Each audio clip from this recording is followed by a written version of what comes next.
Grand Rising, Grand Rising, Grand Rising, Grand Rising, Grand Rising. No, you can't play anymore, damn it. Grand Rising. Hey, I to resemble the that show remark. with all the noise in the background. Excuse the construction, folks. There's an uncanny timing going on here. But the show must go on. We're feeling good. We're feeling strong. I know Empress G could have wished she could have gotten a little more sleep. You know what I mean? But how are you feeling otherwise? Grand Rising, Brother Lance. I'm feeling well, thank you. My alarm actually woke me up this morning. My body didn't do the job. Your body was telling you no, but your alarm was saying yes. I know. But that's okay. Once you go to the bathroom and you do a tinkle and you kind of look at yourself in the mirror and all of that and wash your mouth, it takes you out of that sleepy zone. So I'm good. That's true. But still, a little bit is on you throughout the day when you don't get it all. And when you try to go back and get more later on, you don't get it. It's like you can't go to the depths of sleep like you were before. Plus, I can't sleep in the daytime. I cannot sleep in the daytime. If I may, just rest, but I can't just, get under the covers and say, okay, I'm going to go to sleep. It's not happening.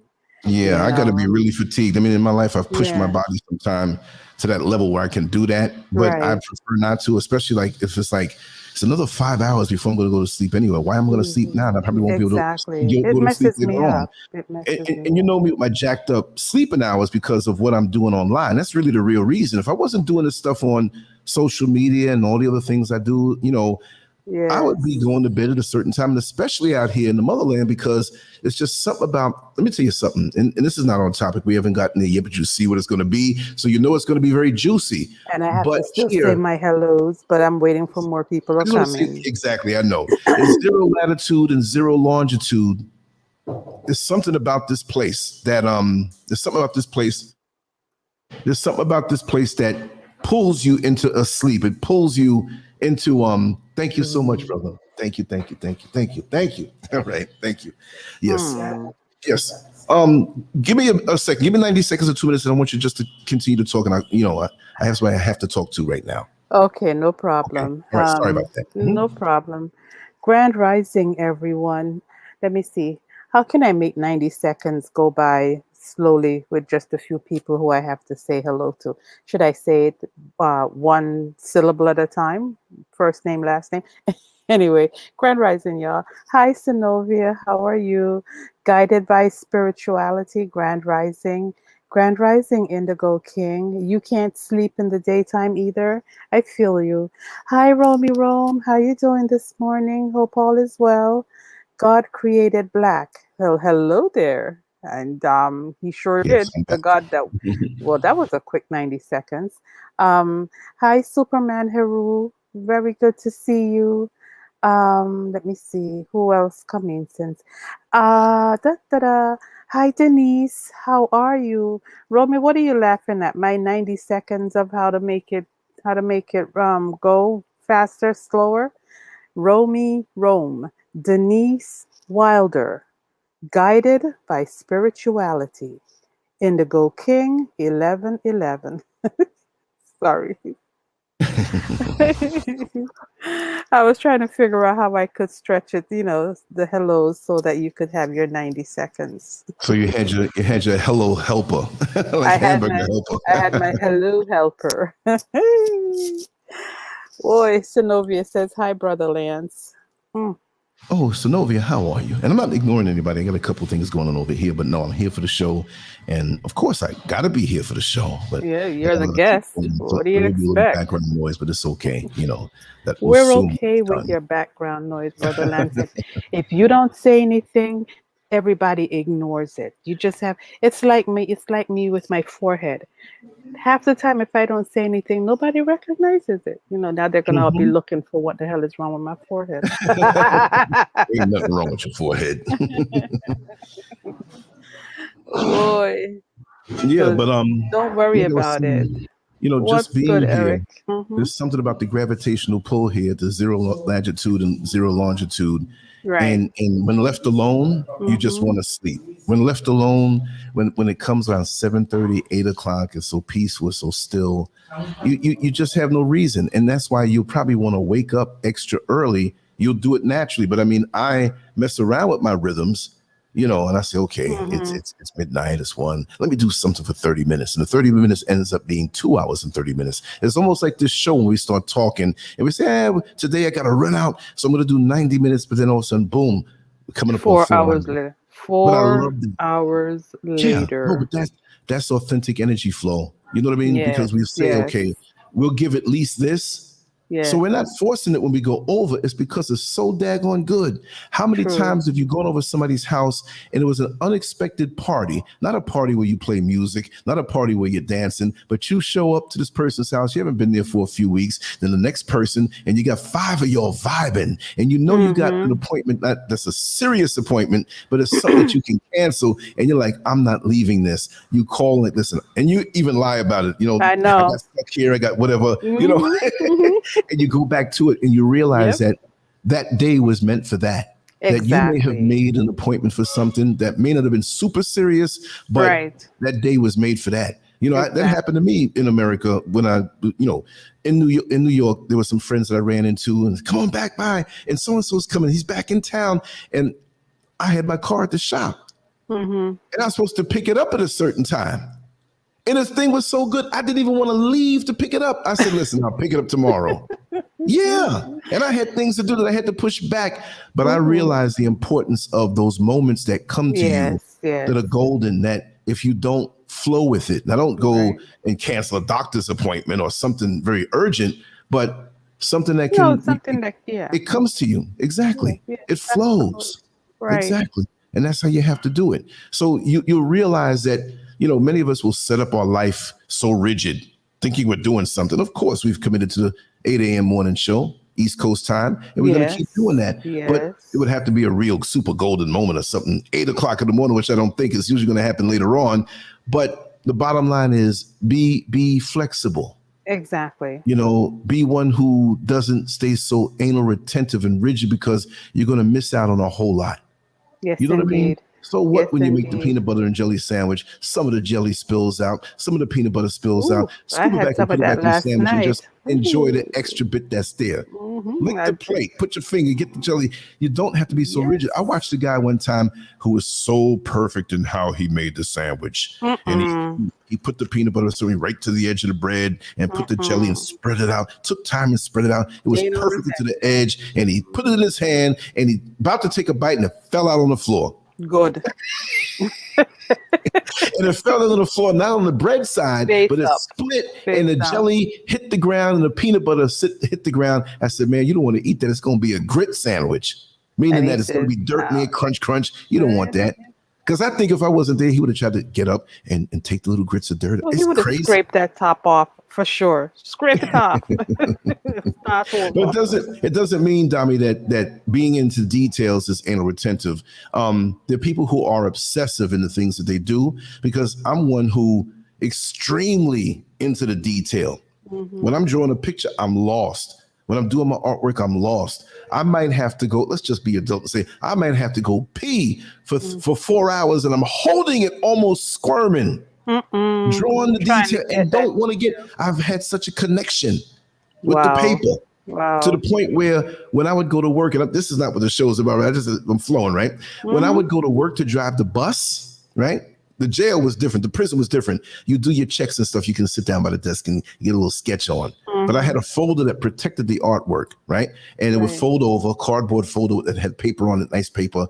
And so I'd take it with me to work because on the long red lights, if the light at certain big intersections, where so many cars and near a mall and it's a major thoroughfare and everything like that, and it take times that if that light caught you, you better not have to go to the bathroom because you have to go right on yourself. That I would whip out the artwork and put it on the steering wheel and take my time and do a little something like I was, because I'm so connected and I was fiending to get the pen back on the paper.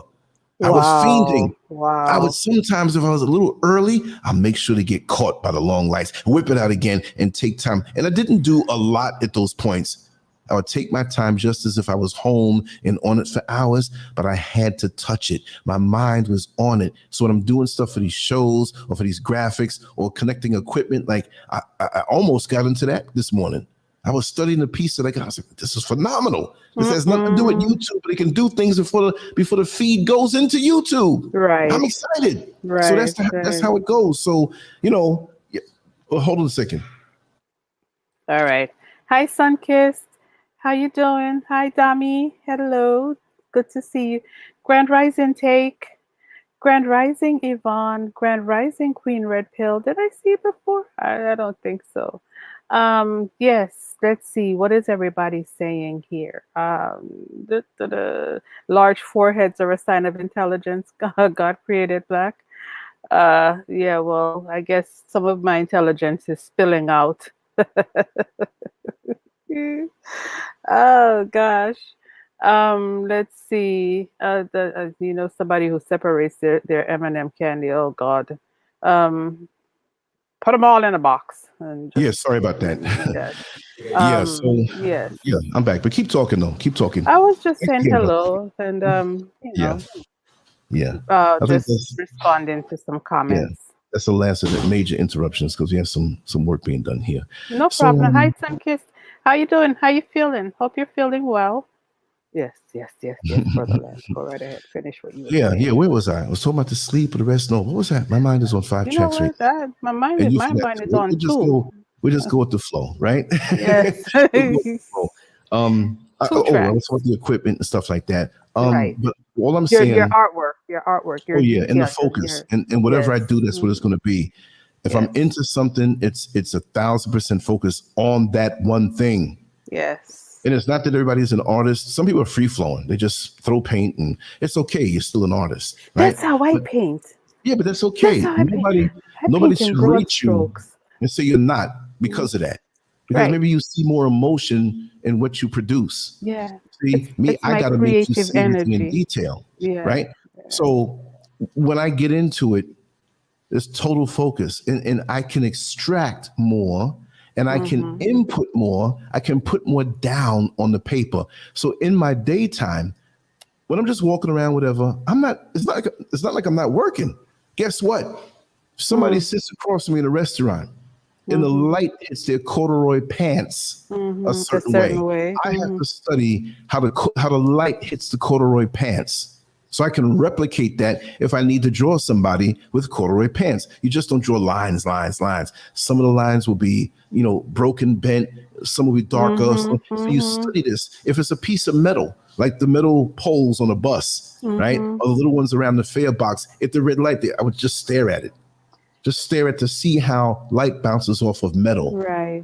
And I would learn more and more. I've been looking at those kind of things for so many decades of my life, and I always learn something when I look at it beyond. I already know what I know, so I'm looking for something beyond. Right. That maybe I can use a light pencil to make it look more 3-dimensional when I put it down. Right. See, that's what I need to learn. So there are levels to this thing. You see what I mean? I need to learn shading. I'm not good at shading. It's all in shading. The shading brings dimension and depth, and I don't know.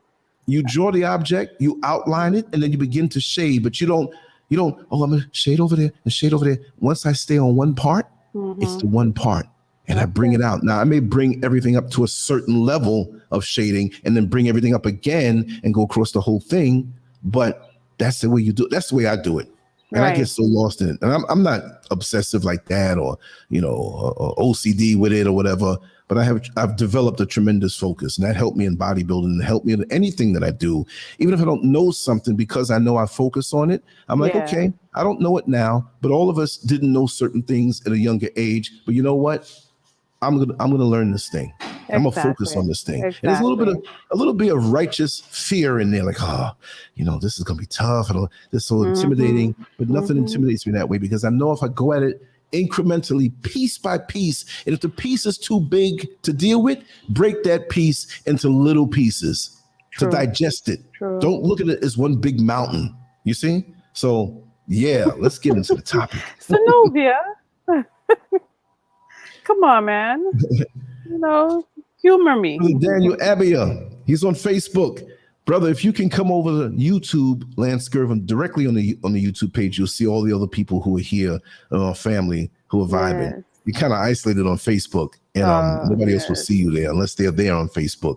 So that's my Nigerian brother. We've been connected for many years, many years. Right. About a decade or so, or maybe even more. Really? Yeah. So so we have a lot to talk about. And so, Brother Lance. Yes. Obsessive ex-lovers who refuse to face reality.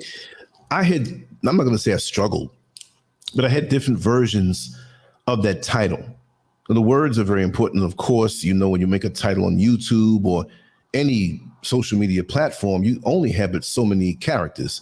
So on YouTube, it's only 100 characters, including the spaces. So you have to word it a certain way, where every word has weight. You do things, and that's my style. I see some jacked up titles out there, how they put it out there.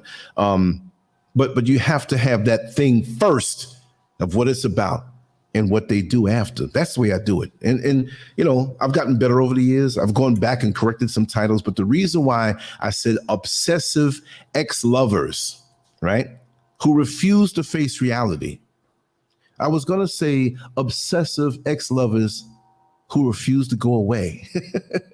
Obsessive ex-lovers who cyber stalk you.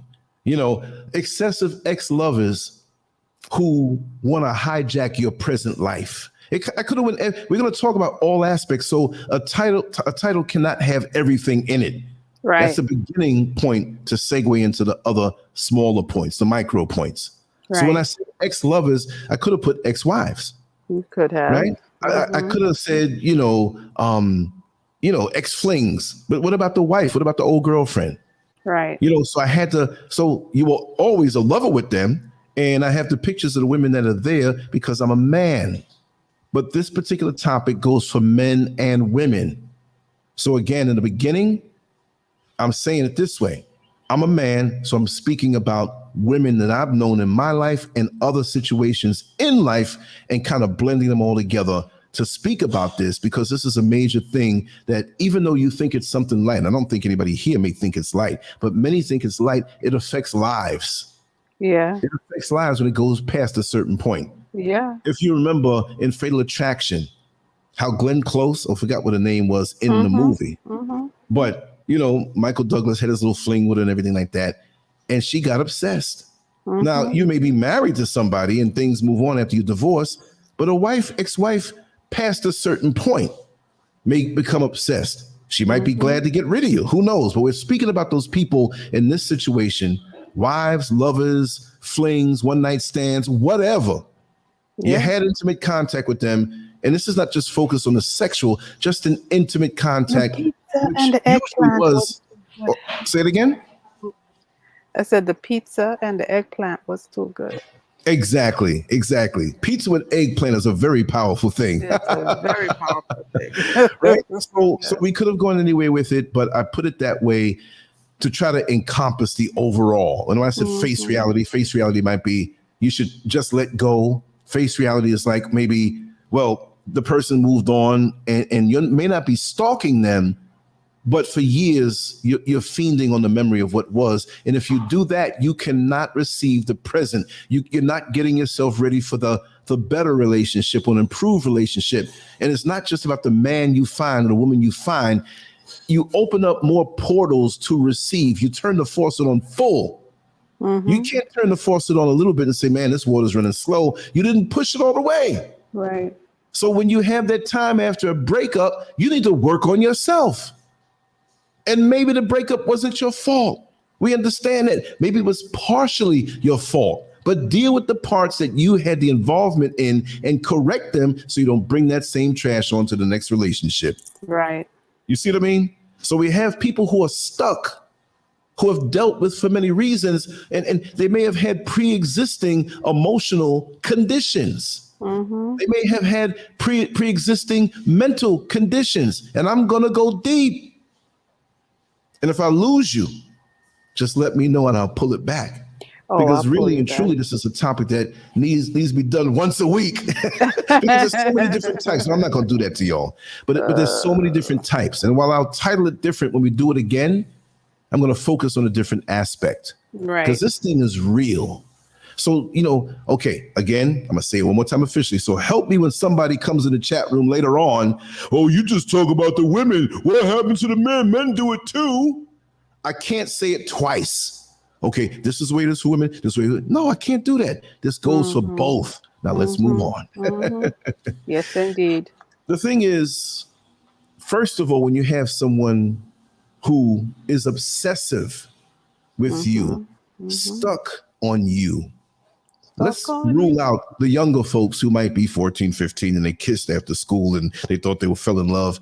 The younger ages, they don't even have enough experience in life, because their emotions are out of control.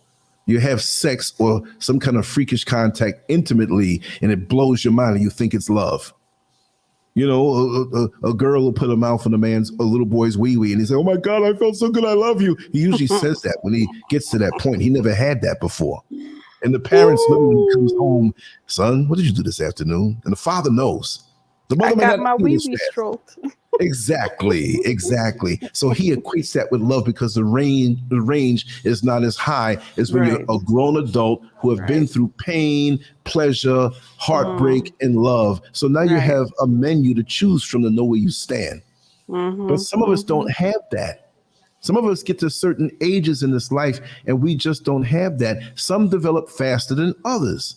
Right. And there's no one age to say, well, at 23, you should be there. At 37, you should be there. Because I personally know people who are in their 60s who are stalking people and have messed up generations after them because of their obsession. You see what I mean? And so we don't know why individuals get like that, because one woman, and again, we're speaking about men also, but one woman may have certain voids in her life that you as the man represent, that she feels she can get from you, but she doesn't consciously think about this. It's a void that she doesn't even realize. True. So you have fed her that thing that she needs. This goes beyond sex. Again, let's take it on a simple level.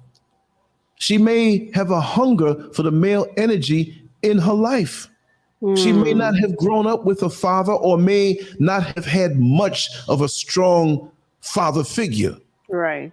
Because you have fathers that have wisdom, who are active with their children, who have something to share. And then you got those fathers who they're a non-entity where there's imbalance in how the hierarchy goes in the house.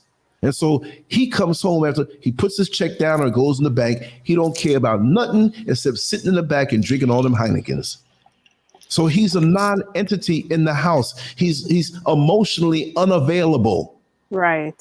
So that young girl now didn't have the full majesty of what a father-daughter relationship is. Exactly. She sees other children, other friends of hers that have it and really doesn't realize that's what it is until you get a little older and say, I always had a bad case of daddy hunger, but I didn't realize it. And it's not to put the person down by saying it that way, but by saying it that way, it lets you know exactly what it is. For somebody else, it might be different. For somebody else, they may have grown up in what amounts to a shack, which the child didn't decide. True. There may have been sickness in the family, and that's all they can afford to live in. True. So but the child doesn't understand that. So other friends who have big lawns and big houses and multiple bedrooms and a big basement with a pool table and all the toys and stuff, They know they like that. That's why they like to go over their house, but they're embarrassed when those other kids come over to their house. So now here you are as a man, not that she can't do anything, but you have this already. Of course, the woman can have it herself. And some women will go out and get what it is by themselves. And I applaud you. I applaud you. But then some who may have the mentality of, well, it's the man's job. So they automatically cut that thing inside of them that would make them independent to be able to go after their goals. Right. So they see this man with a similar house of what she yearned for when she was a little girl, but she never had because she lived in a shack. So he becomes a representation of what she needs and may not even love him. She will gravitate toward him because of what he has. She might like him.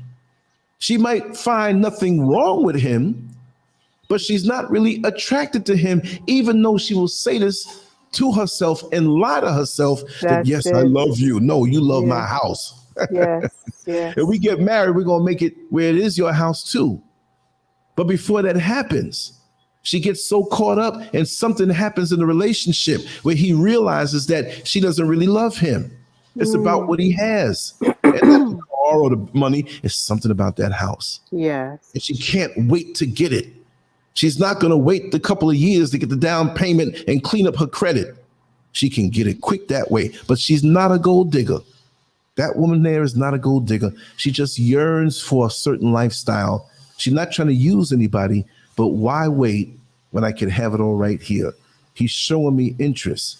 Yes. I'm giving in because I know if I give in and show him with the semblance of love or the facade of love, that usually after a time when the woman gets what she wants or the man, reverse the situation, that fake fraudulent facade will fall off like a useless husk. Yes, indeed. Yes, indeed. And so she's not treating him like, and it's like, well, why are you with me? You got to figure out what it is.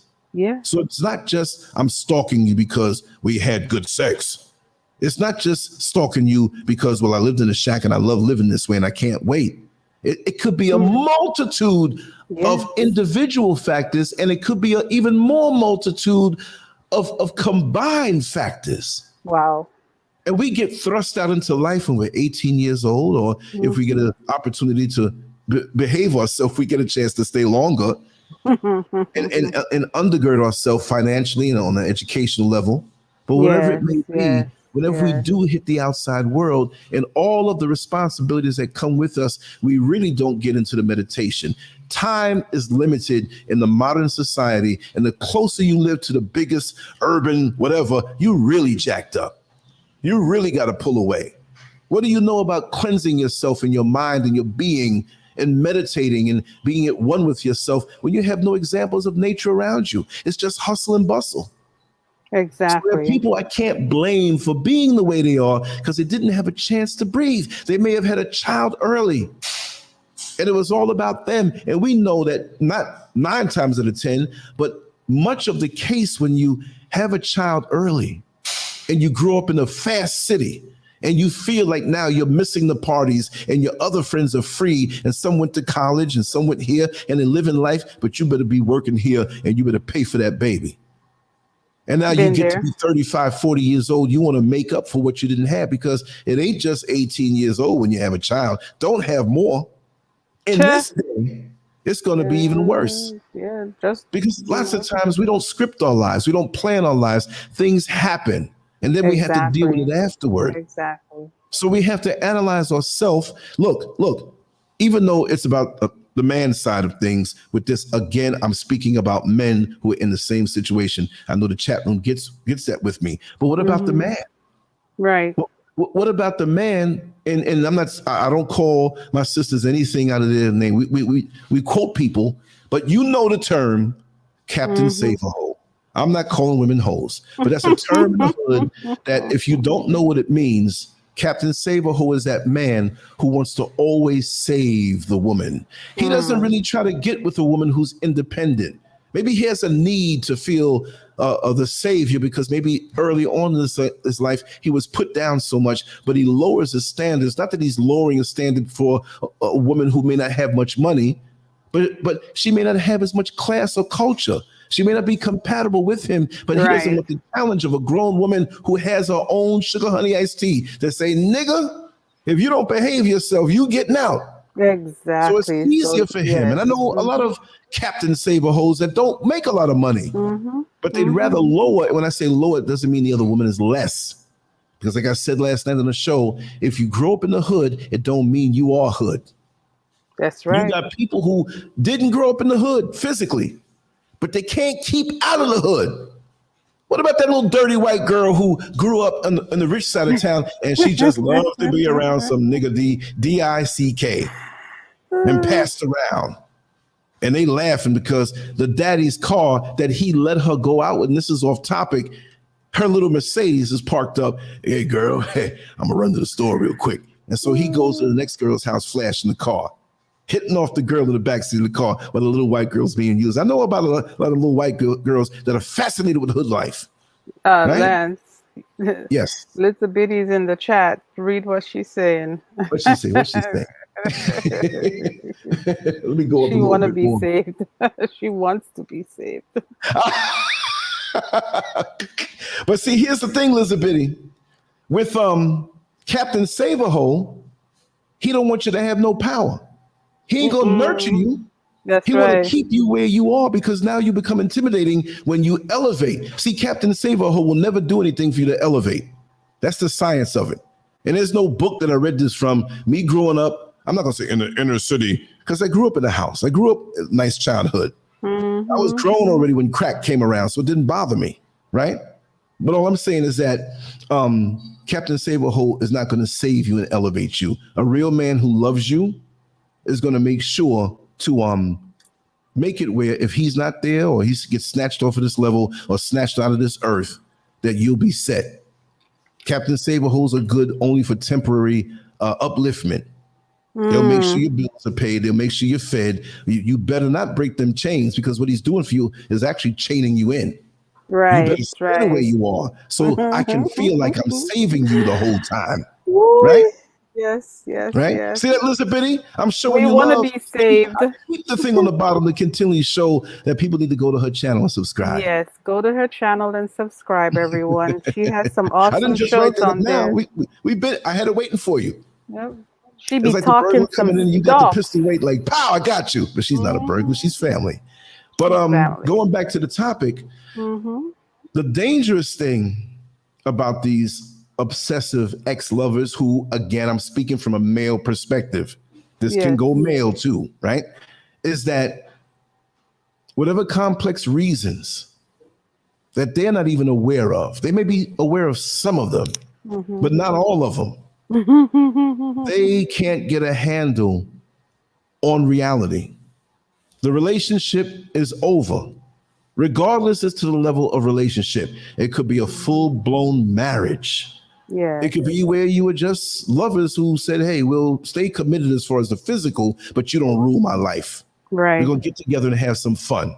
But you need to stay committed to me as far as not sleeping around. And if you do, protect yourself. Right?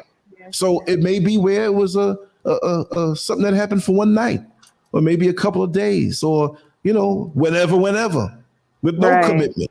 Right. But when the connection, you're about to say something, sweetheart. I'm sorry. I'm so sorry. I don't like to cut into your, your God created black. Thank you so much. That's exactly what I was about to say. See, I have to try to get your attention to the chat somehow. I know. I got jokes, Elizabeth. He's you're gagging over there. No, I'm not putting you down. What you doing over there? I'm just playing. It's a comedy night, but with certain words I see, you know what I mean? But so we don't know the intricate factors. And so we as men, and you as women dealing with a man, but we as men don't know. We see something looking pretty. We see something looking good. We see you kind of have your situation together. You're independent. Wow. She's a catch. And you ask yourself, not like the old church ladies do, baby, you about 33 years old. Don't you think you need to hurry up and get married? Not like that. We do it from the other end. Like, man, why didn't somebody snatch you up? Because you don't know what she's been through with the other people. that nobody wants to be bothered with her.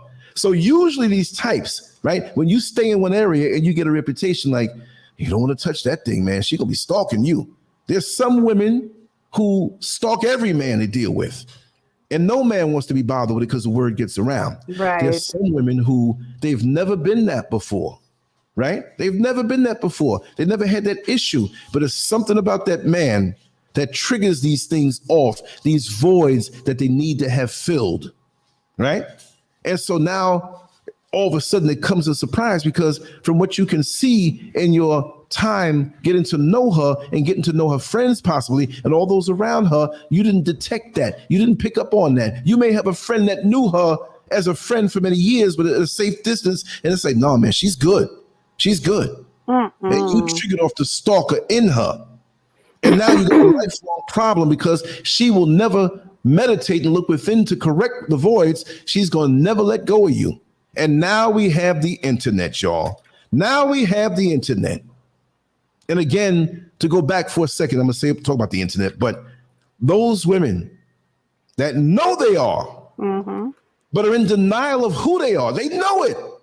Come on, man. Don't you know that mass murderer? He knows when he watches the news and sees the person that he killed on the news at night. He know he did it. But he's not admitting to himself at the deepest levels of his subconscious mind that it's really him. Right. So there's a separation. There's a disconnect. So these people who are obsessive stalkers in your life, who for some reason you fill their voids, they are never going to let you go. Even when they lay low for years and use the internet to observe you. See, you might have been a guy who had a lot of girlfriends when you met them. And you got with them and they knew this and they were down with it. They might have done some freakish thing with you and a couple other women or whatever. And they didn't think bad of you because they have a past. And you agreed to do these kind of things. But then for some reason, you part ways. You just don't talk no more. And there are reasons why you can be that way. Because maybe that woman was like, well, you can get freaky with me, but I'm going to make sure before you put this condom on, there's going to be a little hole in it because I'm keeping you. You got potential. Or there was no condom. And now you get them pregnant. So now they figure they have the key. Because I don't care how many women you mess with, I got your baby. So that guarantees a long-lasting relationship. And the woman that you're with, I know she's gonna leave.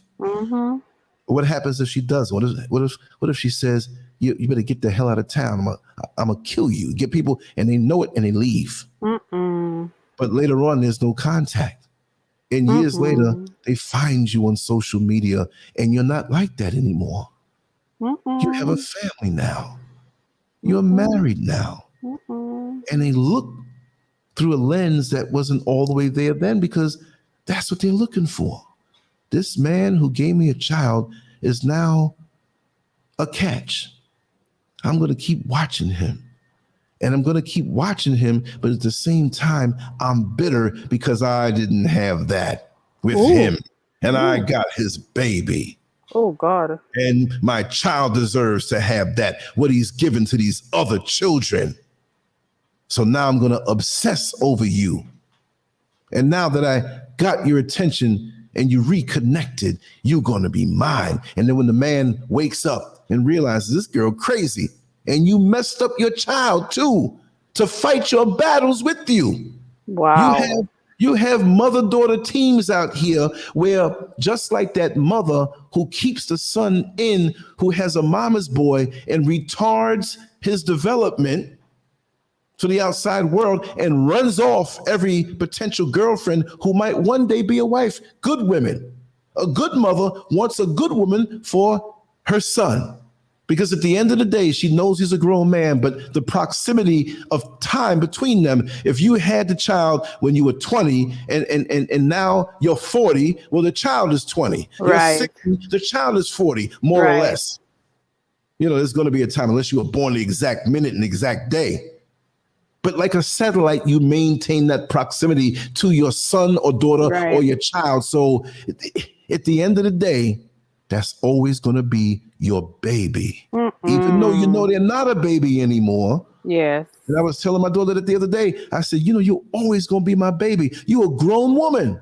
Right. You're always going to be my baby. Exactly. But I have sense enough to know that the little child that was in the crib, or that she came out of the womb, in seconds after coming out of the womb, we know children cannot see, but she looked right at me in my face, 6:15 in the morning, on that February, so many years ago, and smiled, straight up, cheesed it, looked at me. She couldn't see me.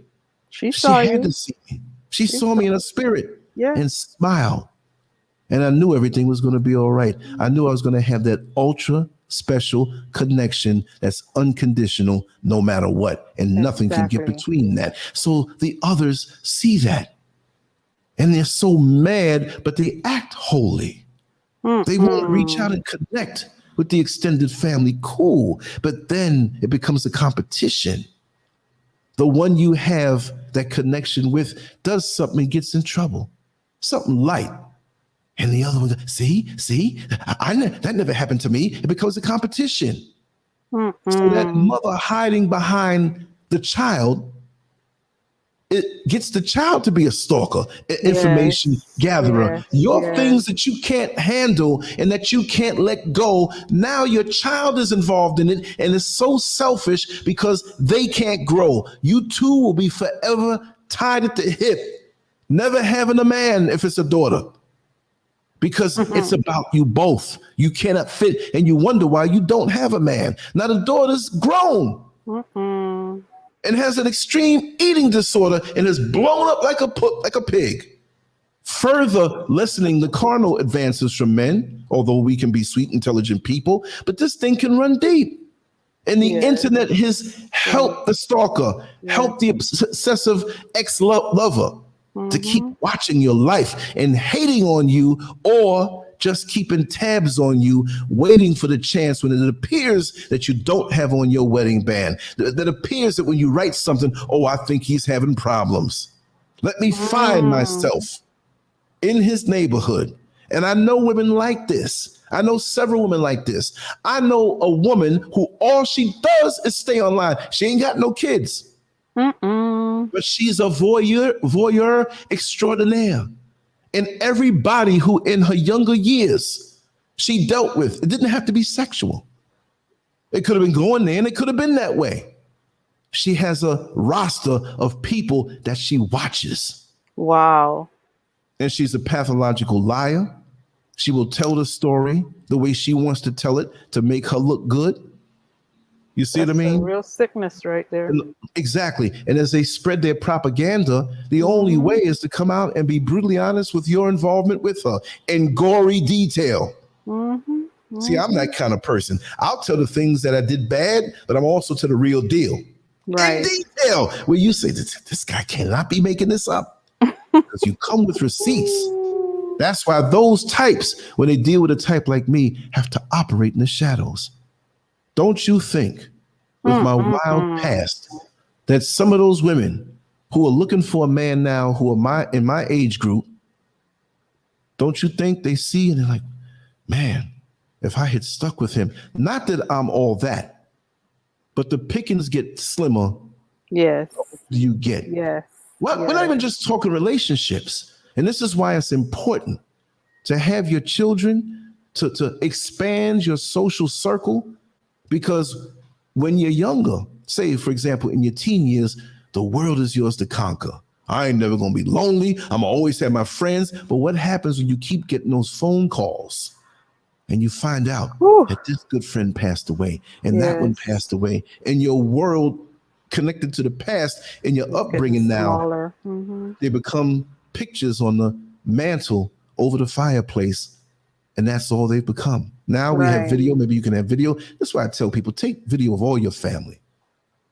The quiet dummy moments. You know what I mean? It doesn't have to be staged where, this is my grandmama when we were at that wedding, whatnot. Just take pictures you'll never show the world. They on the couch fell asleep with drool coming out. Snatch the video, show it to them. I'm keeping this. This is something dear and near to me. May not mean anything to anybody else, right? But we have to understand that the internet has opened up a whole new way to stalk. Because I know by the IP addresses that I'm not going to say my hacker friend, right? He's a cyber guy who has hacker abilities, and he will do things for me. And I'm like, look at this, look at this woman from back in the 80s, back in the 90s, whatever it may be. They on my stuff every day. People that I know that if you tell somebody, oh no, they're not paying no mind, and they're there with every post. Right, say, right. And you can do that because if you knew me and maybe don't want to reach out, you can do that. There's nothing wrong with that.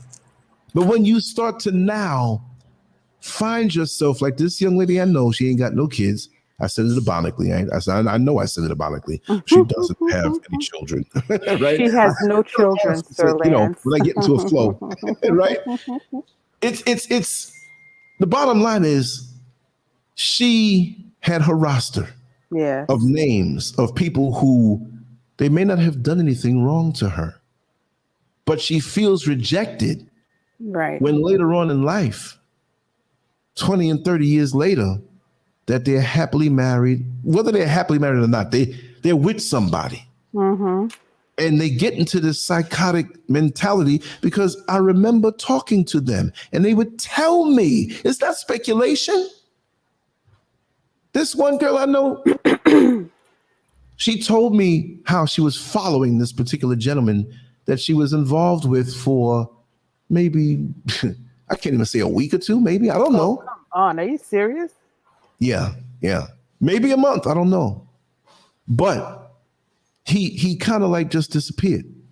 Ooh. There was when they were, most of us were in the teenage years, right? Mm-hmm. And so she found them. She's watching about 10, 15 of the dudes, but she found this one. And the wife was a doctor. And I think he was in the legal field, not a lawyer, but something in there that wasn't a lawyer. And they were doing very well. I think he drove or she drove a BMW that was over six figures when you price it out, brand new. You know, we see most that are like under that. And it's, oh man, it's a nice car. You got something that's over. But that's if they earned it, so what? But see, and they weren't putting a picture out like, look what we have. We have this big house. We have this. You'd see things. Right. Somebody has the garage door open and they take a picture. They're not materialistic, but they have material things, maybe a little more than most of us. But if you look in the back and see, wait a second, that's a Mercedes-Benz badge on the hood. They're not even thinking about showing off. Or they're driving in the car and talking and sharing a conversation with his wife, and you see a Jaguar or whatever kind of car, in the insignia in the steering wheel really quick. But she froze it now because she wants to know what kind of car they drive. And then on Facebook, it has married to so-and-so. So she'll click on that and stalk the wife and find out everything about the wife. And I'll tell you about some other situations. But she finds herself when he mentions on Facebook that he's going to be in his state, but in another part of it for this convention. So if the convention is in a particular city, do you think he's going to get a hotel room 500 miles over in the next state? It's going to be in that area. So she finds herself at the convention, but she doesn't show her face to him. She waits where she can wait for him to come out and follows him, what she thinks, to the hotel. But he stops to a restaurant with a couple of buddies to eat. They all drive their own rented cars, and some weren't rented. And after she sits out of the restaurant for 2 hours, because they're in there talking, she spots him again and follows him to the hotel. I'm telling you a real story. Wow. And so it's one of those hotels where it's not the most super expensive, but you know, you can pull up in the parking lot like anybody else and watch the room you go in. Right. So the next morning, she wakes up in the hotel because she gets a room. Wow. And she tries to get one on that side, you know, because the sun comes up over there. I love to be awakened by some stupidness she'll tell. And she's in the hotel room, but she's going to stay up all night. She goes out there and leans up on the rail like, I'm on a phone call. And out the door he comes. because he wanted to get something late to bite on, because the earlier on it was 10 o'clock, but now it's 2 in the morning. And she took a chance, and she's looking at him. Oh my God. Oh my God. Let's just say his name was Brandon or something like that. Brandon, I can't believe I've run into you like this. Are you serious? Oh, wow. He said the wrong thing. I remember you. Oh, don't say that, because that means you weren't thinking about them, whatever.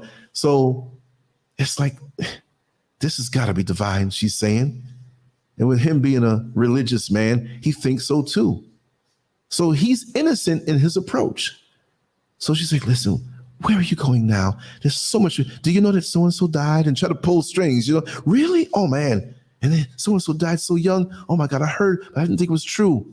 Listen, where are you going right now? I'm just going to go get a bite to eat. I'll come with you. Now you're talking with them. And later on, you end up in the hotel room with them, and nothing happens. You're breaking down the trust because you found out they're going to be there for 3 days. But you know you're going to get them the second day or third day. And he's not thinking about cheating on his wife, but you all up in his face and you bringing up memories. And maybe he's not as strong as other men, but you find yourself in the bedroom with him. And you have sex. Oh, and then man. later on, you come back and tell me, they act like they're married. They have a big house. They got a nice BMW, and their kids go to the best schools. But it can't be all that because he slept with me. See, she came there destructive. Yes. Only to compare and show that, not that she still has it, because if you look at it, she never had it.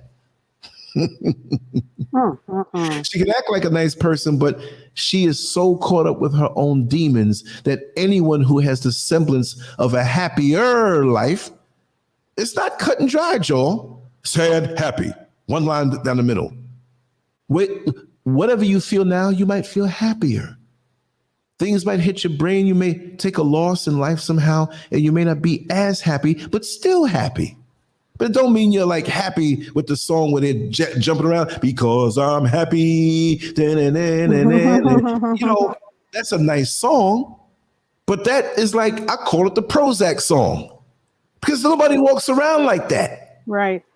Unless you, within a 5-minute period, realize you're in perfect health when the doctor called you, you just finished having an orgasm and you found out that you hit the lottery.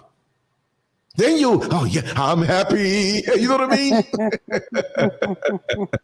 All of a sudden, your life is drastically changed. Nobody walks around like that. In fact, let me see if there's anything going on where mine could change this morning.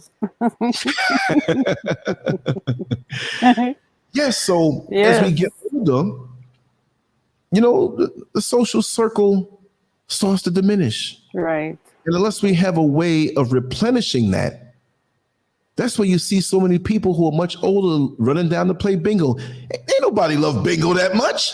How come you get old and love bingo? Because that's a place where you can meet others in your age group and you don't have to feel as lonely, and it's something you can look forward to.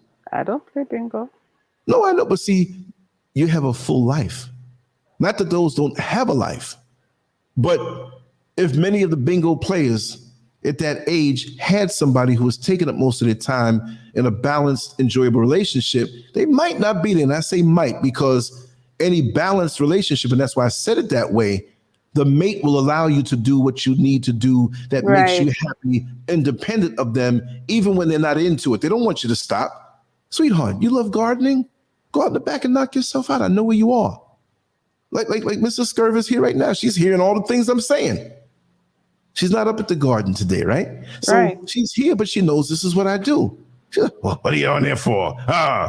She probably will record something later on for the folks here. Right. But you allow me to do what it is that I need to do, and that's part of a healthy relationship because it's like a vent that opens and lets fresh air in. more room to spread out. And, do what it is you need to do.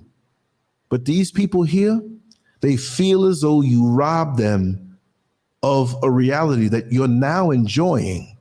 And because of the voids on the inside of them, they have a vendetta against you that either they're going to try to take your reality, hijack your reality, or destroy what you have from a distance and be there to be your friend. Mm-mm. And you don't know that they had a hand in that. In ruining you. My God. This is why I tell so many men, and it works both ways. But it really works kind of with the men, the women. Okay, let me explain. See, when a man who has a void in his life sees a happy family, he could be grimy. He could live across the street, and every time that wife is in the yard, damn, look at that ass. I'd love to hit that. And if she's down for that, he ain't trying to destroy the marriage.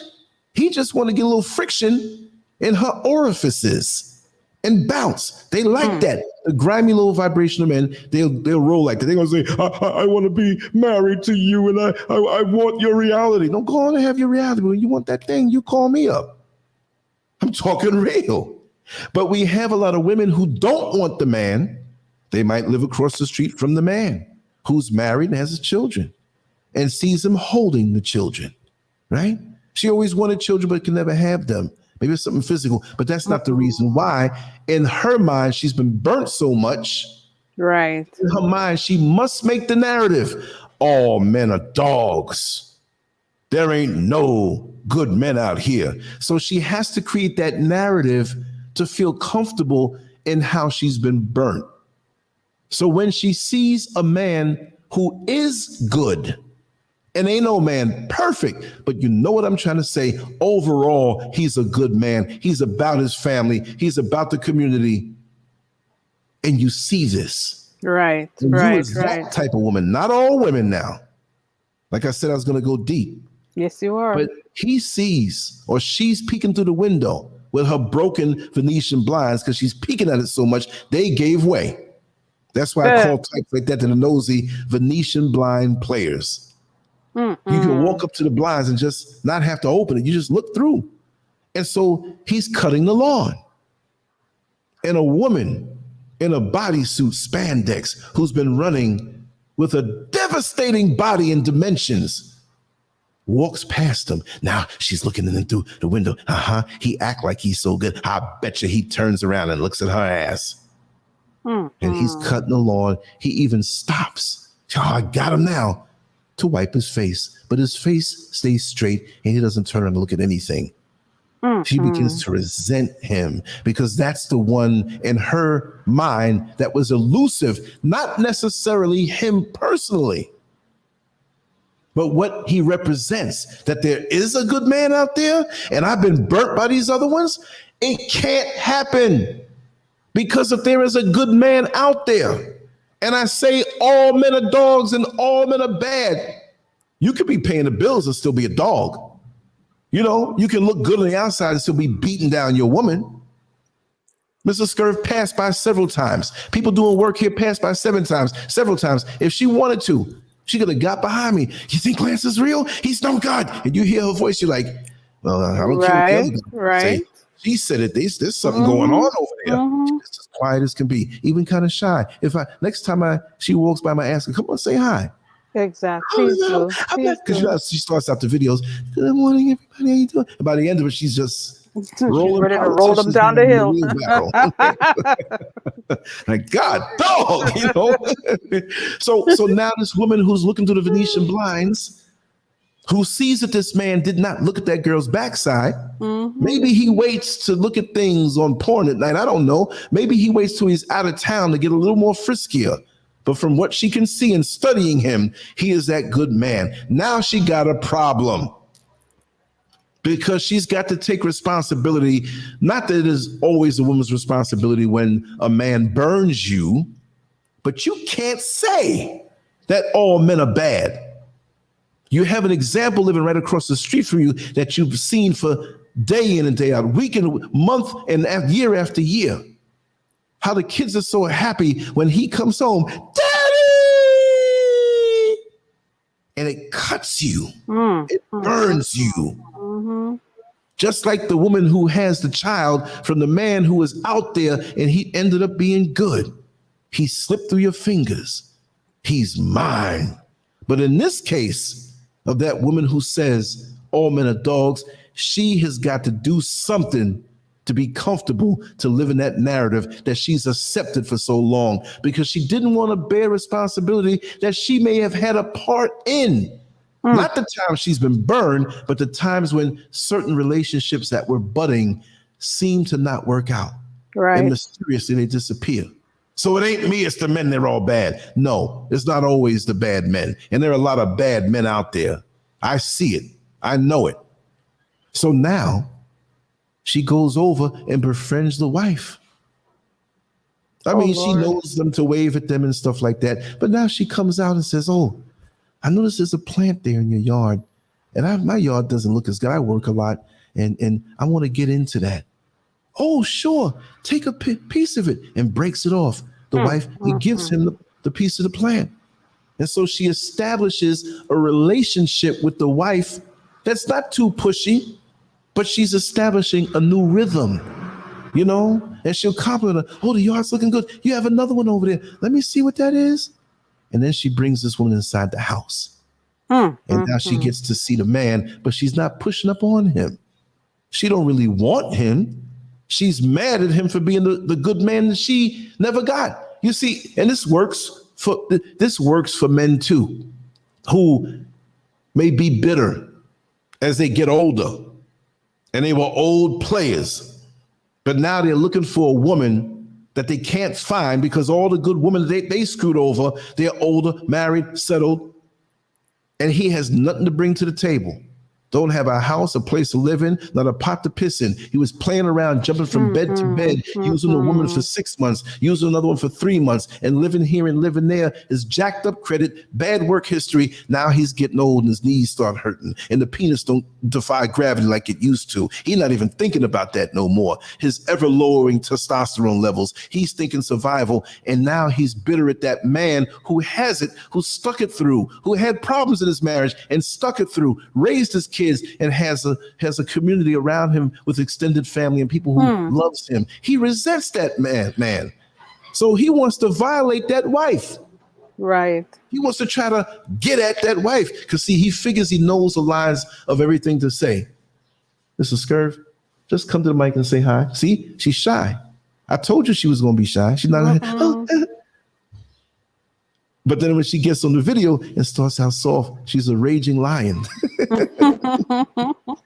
See, so she doesn't always have to, you know, say hi. I'm just saying, yeah, everybody said hi, sweetie. Oh, you heard that? Say hello, hello, my sister. How are you? She's nowhere near the mic. She's near the room. Just come a little closer so they can hear you. Just say hi and run. Go ahead. Hello, everyone. How are you all doing today? Very good. Ella G said, very good. I know the chat room's going to answer. You know, so now that man may want to not violate the wife and make the husband know, but he hates that man so much. He wants to know that he can go to bed with that wife because much he hates that man. So let's go back to that original woman who formed that relationship. She knew as a neighbor, if she keeps coming around, that there's going to be an opportunity for her to be alone with that man. It may be a year from now, but never underestimate these little demons, these little vipers, these little snakes. They will take time as a fake friend to get in position to jack you up. So now this woman from across the street is in that backyard, and the husband is home alone because the wife realized, I got to run to Home Depot. I got to run to Lowe's. I got to pick something up. Just continue on. You know, if you need anything, hubby's home, whatever. But he don't know that she's out there. So he comes out. And she's dressed in a way that can hide intentions. But she has those buttons on the blouse that when she bends down to, you know, do something with the plants, you can see them boobies pushing up. Right. She got them pants on that aren't super tight, but when they bend, you see what's there. And so now she's talking with him, and she's waiting for the opportunity for him or for him to hit on her, and he doesn't do it. Now she's really angry. But if she catches him looking, she's standing in front of a window, using the window as a mirror. So he comes out for a second, and he kind of side eyes her ass. really looking. And it's got a good shape to it. And she's like, you know what? And really, she didn't want to go to bed with the man. Now she has victory. Now she can say every man is bad. Every man is a dog. Even though he didn't have sex with me, I just needed to know that he was looking at me that way, which I know I could have cultivated something slow with the look, and I could eventually lure him over by me, and we could have been, I don't want that. I just want to know that these men are dogs, and it's proven to me. So I tell a lot of these men out here who may be married. Now, it doesn't mean that every woman is a dog. There are situations that I've known, and it's hard to say, but it may have looked a certain way, but they both hungered for a love.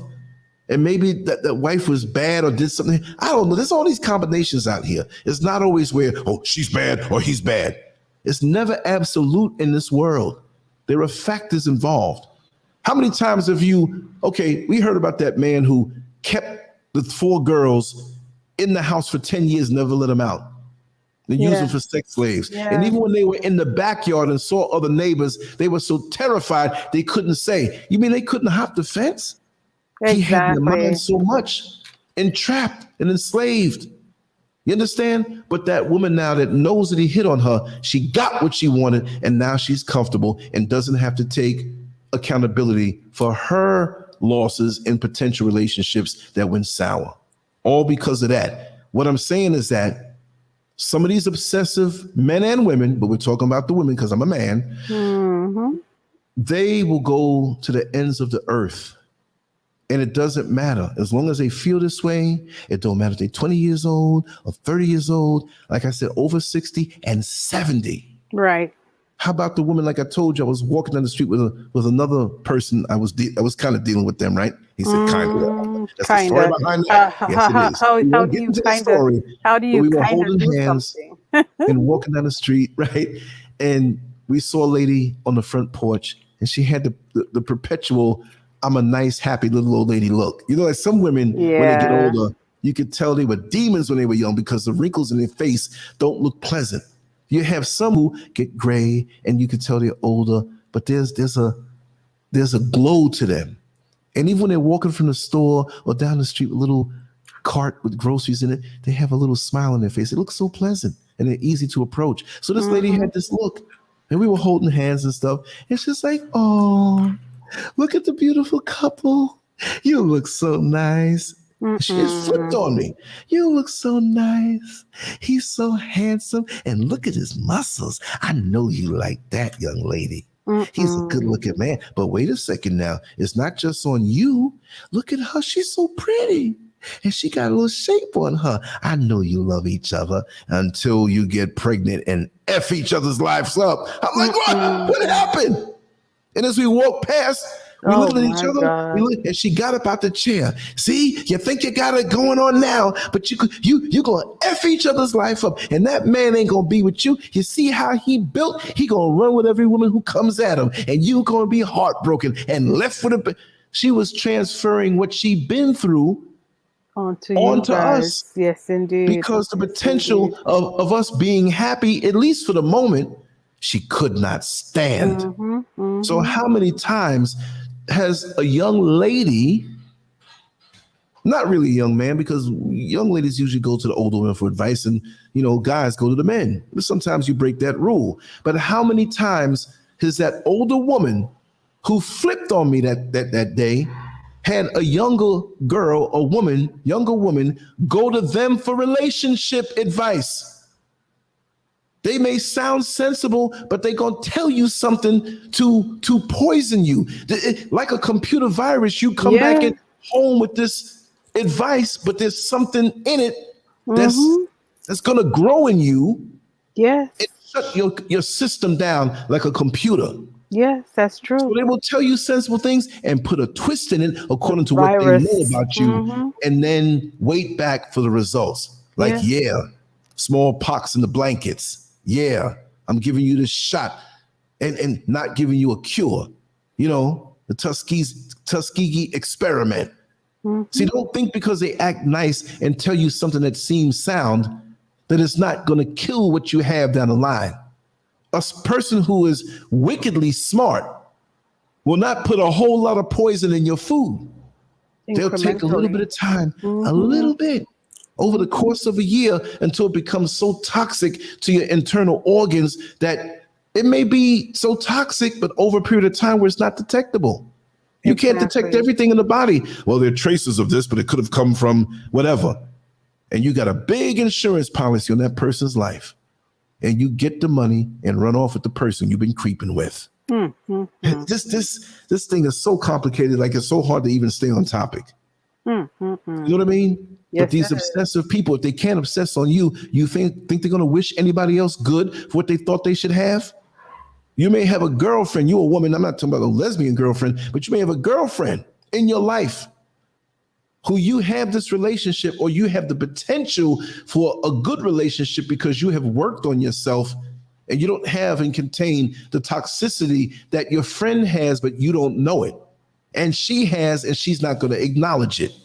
So if you got all of this baggage, emotional, mental, spiritual baggage on you, how do you think you're going to bring these bags? Because like I say, when you see a person, imagine them to have bags behind them. I'm talking about hefty bags, when you get thrown out real quick. I used to drive the dollar van, I used to drive the bus, and I see some brothers who were coming home, everything was all right. And later on that night, they got 3 big hefty bags with a lot of stuff in it. The hefty bags in the bus stop is not a good look. It means you got thrown out. Yes, you get a phone call. They're trying to talk low. Yo, man, what you doing tonight, man? Well, I'm going out to the club. You want to come? I can't, man. Yo, she threw me out, man. She said she found pictures in my phone and that I was cheating. I denied it, but she showed me the pictures. What am I gonna do? What? It wasn't me. She saw the pictures? Man, why didn't you delete them bad boys? I don't know. I just kept holding on to them. Oh, but man. Yeah, it was like I was just hugging the girl up, man. She had her thighs wrapped around my head and everything. And come to find out, she thought it was her best friend. I think they're gonna fight tonight, but I'm out. And I can't go over her house because she got a boyfriend. Just complicated things that I've been exposed to. And I put it and file it away in my head. You understand? So that person who's so toxic, that is your friend who will act like your boon coon to wait for the opportune time. You could have been friends for 15 years and it now comes out. Or you may hear what she said to mutual friends and they don't want to tell you because you don't have them. Girl, you must have been hot at that. You sure she said that?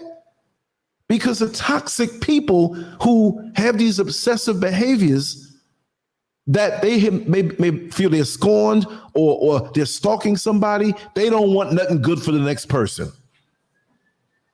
There are people I've known, women, some, right? It's like sisters. Yeah. Conversation is long when I was going through stuff. And they'll be here for me. And if you need to get away for a few days, you can come over here and kind of dry out. It was nothing sexual at all. They stay on the phone with you for 5 and 6 hours and they gain a rush from hearing how jacked up your situation is. But as soon as things go well over a period of time and they call you, how is everything? Well, I see you've been doing good. I see, but really, how is everything? And you have nothing to tell them because you are healed now. Your situation is better now. That conversation, I got another phone call. Exactly. Translation, I don't want to hear no damn positivity in your life when I don't have any in mine.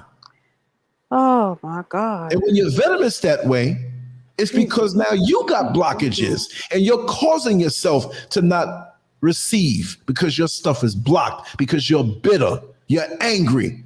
Let it go. Cleanse yourself. How you gonna hold on to it and start to think your life is not gonna stink? If you tried to hold the feces inside of you and never let it go, when it finally comes out, you can't stop it. And it's gonna stink. So when you got to go to the bathroom, when it's time for transition, when it's time to move on, doodle and let it go. Wipe up, flush the toilet, and get to stepping. But don't forget to wash your hands because you're going to bring some of that feces up under your nails if it got there. And it's going to affect the next situation you're going to be in. See? So this is how they are. They will wait and you realize they hated you all along, despised you. And you have friends, mutual friends, who are afraid to tell you. And you didn't know? Couldn't you tell? I wanted to tell you, but I couldn't tell. I couldn't tell. I mean, you couldn't tell. I'm sorry, I was distracted. You see? So these things are so complex. Hold on a second. I'll tell you in a second. Yes. Yes. Go ahead, keep talking. Oh, I thought you were doing something. You wanted to say something. You know, I got road courtesy when I'm talking, you know. Oh, you do? I always let you in. So you have to be careful. Okay, take a look. Because you just can't say that a stalker is just that. Because if you're friends with one, it's just a matter of time before their toxicity affects you. You know what I mean? And let me see something here. I got a text message. Let me just check this text message real quick. Oh, blessings. Guys, you know, my life is so my existence is so limited. I'm leaving Brother Lance to really expound on this topic. Yes, okay. In my looking at the because I haven't been looking at the chat room, but I do want to say that you know, the hit dog always screams or howls. You can have a crowd of dogs, and when you throw a brick into the crowd, you don't know which dog is going to hit, but it has to make noise. It has to say something, right? So, by a show of hands, may I ask, should I end this stream because I'm promoting negativity? By a show of hands. Oh, what? Should Wait I? a minute. What did I miss?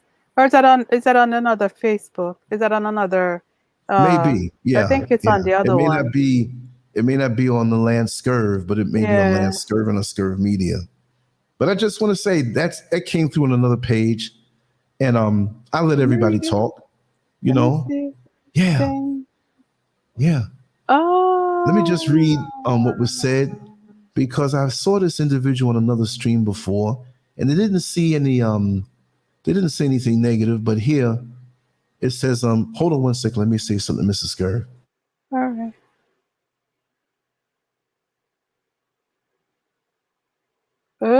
Okay. It's very interesting. And how did I miss that? Let me see. How did I miss that comment? Yeah. No, I had to say something before she left.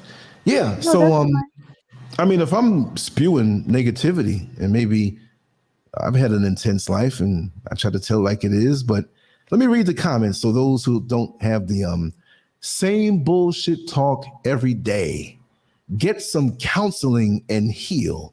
Do you ever promote anything positive on this show? Mr. Lance, you need to study alchemy. I am turned off by all of your negativity. Well, can I ask you a question, chosen high priestess? Why do you keep coming back? If you're turned off, there's a little X up in the corner of the screen that you can hit, the little white X, and never ever come back. You can even unsubscribe, right? If it's that bad, if I'm in a room and people are smoking and I don't like cigarette smoke, I might say, hey, y'all need to stop smoking. But if they don't want to stop smoking and that's what they do, well, I don't need to be there. If I'm against crack cocaine, why am I up in the crack house saying y'all don't need to be smoking? If I'm a straight man, why am I in the gay club in the middle of the dance talking about y'all need to stop and find Jesus? You need to change. What is it about me and what is it about you that makes you come back? So if I'm speaking negativity, let's just say it's negativity. Let's just say it's negativity. What's your obsession with coming here? Maybe you're somebody I know. For real. As a page that you made just to come around. Right? There's a lot of that going on. And anything in my life that I've had to deal with, I'm going to be brutally honest. Where I effed up and where I did right. And I explained something to you, Empress Elegy, the other day, that I had that kind of situation. Yeah. And I went forward with it with no shame. I know. So every now and then you'll have that.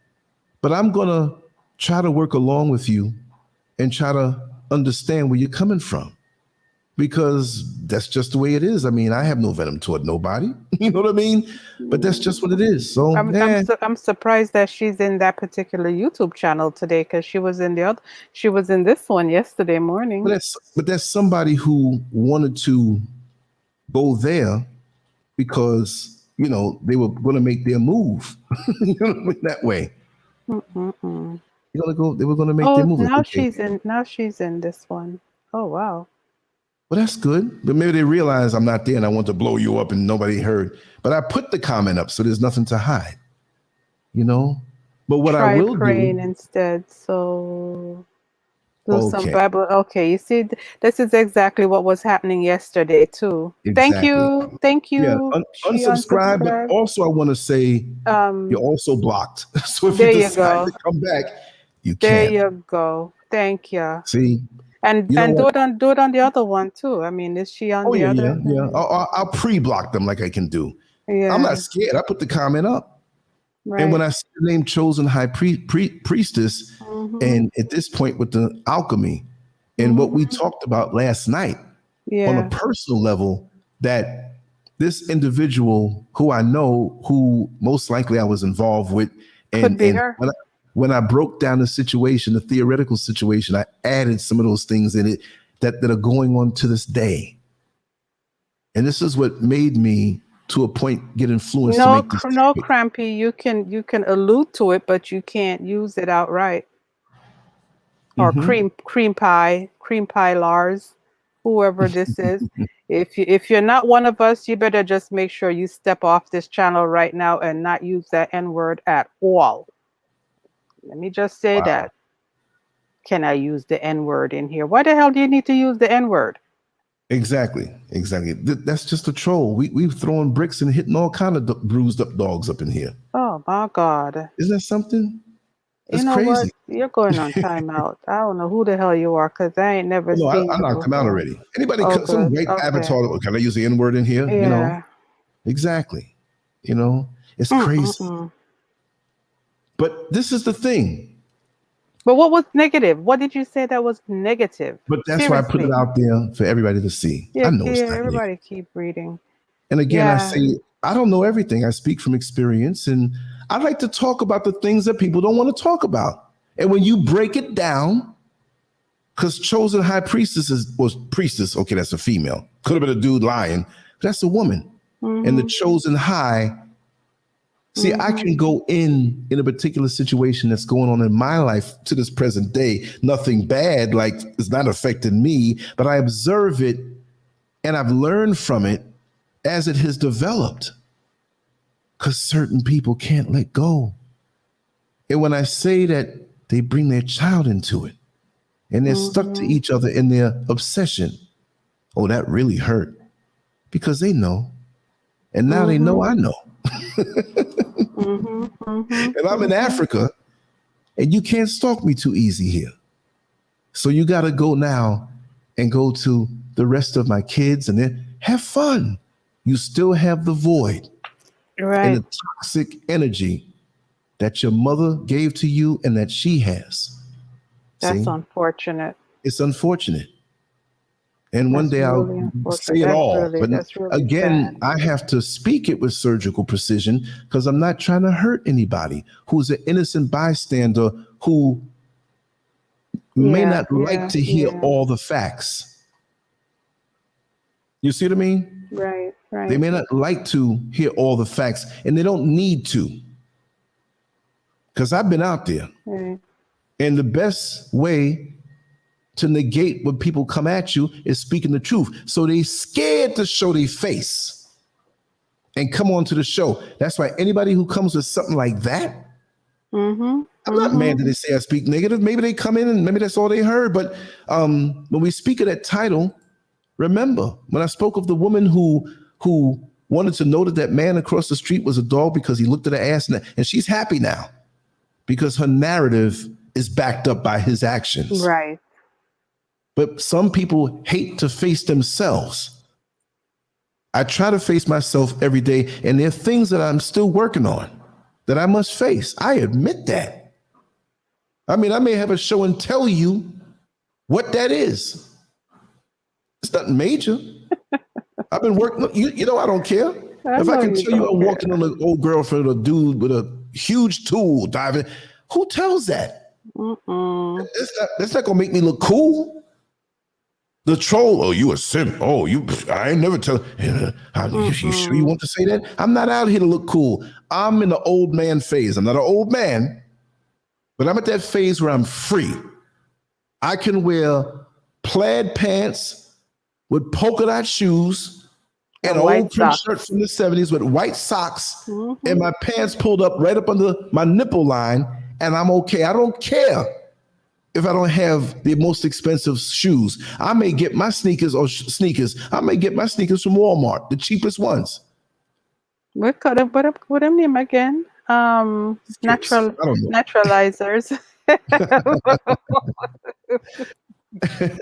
No, but I like with the Velcro. Like when you see the people who take the time, because evidently there was somebody who knows me personally. I think so. Very personal. Would I have a wife here who's going out to the store, going to make a little run real quick, asking me what I want? Would I have you here? Many of you know me personally. Some say, well, listen, Lance, let's keep that quiet, but I'm going to look out for you in that chat room. And if need be, in my inner circle, they know the deal with me. Look at the story I told you in that particular job, what happened to me because I messed up. I dropped my guard. I slipped. Oh, my God. And I brought a hell on myself because I slipped and started sleeping with this woman. I'm not going to tell it now. I'll say that one for Patreon. Save that one for never. Well, shouldn't I have had a nervous breakdown after that? You should still be having a nervous breakdown. Yeah. In the slander, in the tension with what was coming. Anyways, Brother Lance, let's move on. No. That's why I talk the way I do. I'm sorry to cut you. I just want to say that's why I can't talk nothing else except real situations. I'm not going to sit here, and I've said it in different ways, but I'm not going to be that perpetual Hotep conscious community. Yes, people, we need to get together. We need to unite. We know we need to do that. Let's go beyond that. We need to unite and become one. How many decades have we've been hearing this thing? And we have always a new person talking the same rehashed bull because they want to be the one on the podium to be speaking truth. And we're always looking for somebody outside of ourselves to be that pristine hero. This is why we protect our pastors, like Eddie Long, when it came out about what he did. And if he didn't do it, I was in that position, I didn't do it. I'm not paying out no, what was it, 25 million or something like that? You're not paying nobody nothing. I'm not paying nobody nothing. You know what I mean? Yep. Don't tell me I raped you when I just sucked your titty. Don't lie on me like that. I'll get in the stand in the court. Yes, I sucked her left titty and we kissed and that was it. But don't fabricate and build up. I'm not saying that somebody's saying that I raped them. I'm just saying as an example, sometimes we take a little bit and amplify it and run with it. So now what they going to do? Not that left titty. Oh my God. If I hung around more, I might have got the right one too. It hates me. It hates me. I hate to suck one titty and you got to even the treatment out. Brother Lance. Yeah, tomorrow night we're going to do the comedy show, right? Okay. You do one, you got to do another one. Brother Lance. Push them together there big enough and get both of them. Let me stop. Sir Lance, please. Yes. Yeah, and you know what? I purposely talk like that to keep an element of griminess on me. So you can't say I'm trying to be. I'm going to say things. Just the way I would say something off air. My on air is off air too. But my sisters here know that if I'm in front of you and around you, I'm going to respect you. Hit the like button, guys. This is getting good. Unless you say just be that guy that I hear, because that is me. That is me. You ain't going to get no story. Oh, he speaks so upstanding and he's such a decent man and so, and he's talking about sucking titties. Oh, I'm unsubscribing. But that woman who unsubscribes, she must know that she's blocked. And you know what? We lose subscribers from YouTube, snatch them away, but we gain them Yeah. It doesn't matter. It's the energy and the vibe. And to connect with other platforms at YouTube. YouTube ain't the only, ship in the sea. Ain't the only monkey in the group. One monkey don't stop no show. For real. Exactly. So I'm not even scared of the takedown, but I'm cautious because this is where we meet the people, because that's where everybody is. So I'm not being hypocritical in that when I say we have to say things a certain way. Yeah, because we want to preserve this thing. Boy. That's the way it is. But I love it when people show out and come so hard and, I know. I already know. You already know. I already know who, and I told you I expected that. And there'll be more, because they're already going out their way. If I could only tell you. I know. See, they'll still be listening. They're listening now. What is he going to say after that? There are ways of checking IPs. Even on Lonnie YouTube, Bond says she know better. Sorry, go ahead. No, go ahead. Right. Unless you say, listen, cool it, Lance, keep it, and I'll keep it that way,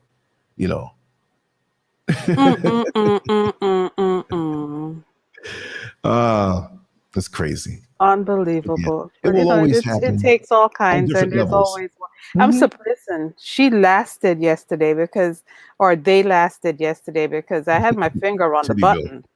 I really did. I had my finger on the button because they were saying all sorts of jacked up shit yesterday. But, wow. Yeah. Wow. Let me just say, got it from spirituality. I lived in Orlando for like just about 20 years. Right. Even I'm a New Yorker, up in Pine Hills, up by Hiawassee. I don't live there no more, so I can say it. Hiawassee by the Coral Cove subdivision. Oh. Yeah. Well, actually, the Hiawassee landings on Coral Cove. Oh. And in actuality, and the technicality, the entrance of Hiawassee landings is actually not the actual on paper subdivision, because in that subdivision, it's like these 3 blocks of this and those 2 blocks of that. I don't know how it worked out that way. Oh, wow. It's technically part of the Kensington subdivision, but we would go into that entrance, but the closest entrance was called Hiawassee Landings, but we're not part of it. But we would just tell people just go up Hiawassee Road and turn into Hiawassee Landings, because you can't explain those technicalities and a person not be confused, So I drove at Lynx for many, many years, bus company. And so that's why a couple of thousands of my stories will come from that source. Right. Exactly, Queen Red Pill. Like I said, the hit dog is one who'll scream, Right. Yes. We're loving it here. We listen. Yeah. We're moving on up and not in the Jefferson's way. Exactly. We're not going to that proverbial east side that, what do you call it? Unelevated people want to go to.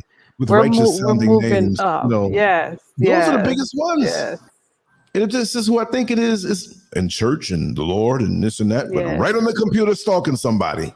Even the people in their church, the people they work with, looking for something because they feel inadequate. Because you know what I mean? I'm going to say it, but I'm not going to say a name. They holier than thou, and I don't hold a person's past against them. Right. But when you're vindictive, in your I'm holier than thou mentality, then you better make sure your past was pristine. You see, if this person is who I think it is, and maybe it's not. I'm just not making stuff up. They're in their younger years because of their own things that they've been through. You holier than thou and want to knock somebody who's trying to do something positive, and you say it's negative because you can't face yourself and you're afraid that this topic has touched on you, or it has, and you had to say what you said because you're known for being sneaky like that. That's why I tell people, when you come with that stuff and try to come against me, come on and let me hear your voice, or we'll remove the banner and show me your face. Exactly. We can, at the click of a button, I can change a banner. That ain't no problem. I can remove the banner and show your face. That's not the problem. Why don't you want to come on? Or one person tried to trick me one time and get somebody else to come on. Because that was me. That was No, I know. But if you look at the past, and again, I will not hold anybody's past against them, but they act as though they never were involved in something grimy. Not that everybody was, but they act like everything with them was so damn perfect. And that is not the case. That is not the case. So if this was not the individual, I'm going to speak about the individual who may have been them. You're going to sit here and be condescending on somebody in 2021. When I know back in the early 80s, you were out there slinging tricks on the corner and your pimp was beating your ass. That's all I'll say. Brother Lance. If it is the person. So don't cut. We're not talking, I did it for 2 months. Out there for years. Brother Lance. Okay? Brother Lance. Sir Lance. I was a stripper. I took pictures and did things. I experimented and did them things. I had open relationships and multiple women. I've done those things. That's not me, but I've done those things. We've all done some things. I've never sniffed coke before, so I can't knock anybody who has when my thing was something that they may not have done. Right. We can't be condescending on anybody. Exactly. I agree. Come on the show and do that. I've interviewed women who are into prostitution. They volunteered to come on and talk, and I showed them just as much love as anybody else. Been ripped off and deceived. There was a chick who came on the show and got all these cash apps, and she gave this tragic story. I gave her. We figured that she was playing us. She was still doing it. I gave her. I did. Yeah. Try to call me back and get on again. I'm like, no, it ain't happening. So we all, how they say it in Florida, we all get got. Yes, indeed. Sometimes. Yes, indeed. But we hold on to the things that my life should have gone this way. And he took it away from me. Find another man. It ain't happening, baby. I'm sorry. Maybe it could have. Because now you can't, because you think so high of yourself, but you also feel the insecurity and the void. And if I did something to fill that void, I have to apologize because I wasn't trying to lure you in for any reason. But I'm not going to lie to myself and be in something like that and lie to myself. They're out there. There's some out there who might be in the chat room right now and you see in the name scroll up and we cool with each other and they're happy in their life. And if I run into them, it won't be a thing where, hey, girl, remember that little thing you used to do? Nobody have to know. No, do it to your husband. I know how good he feels, but I'll never bring it up.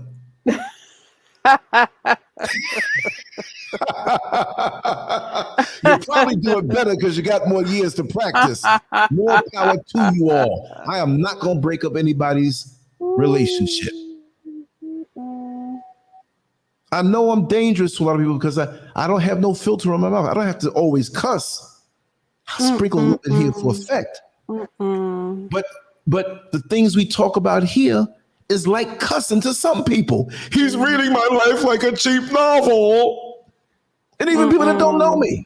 Thank the creator, you could only thumbs it down one time, unless they call their friend, go to this video and thumbs it down. Now, if we see like 250 down, that's what they did. No, exactly. But we'll see. If it is that person that I think it is, when they tried me many years ago, when I first got online, tried to embarrass me. I'm exposing you.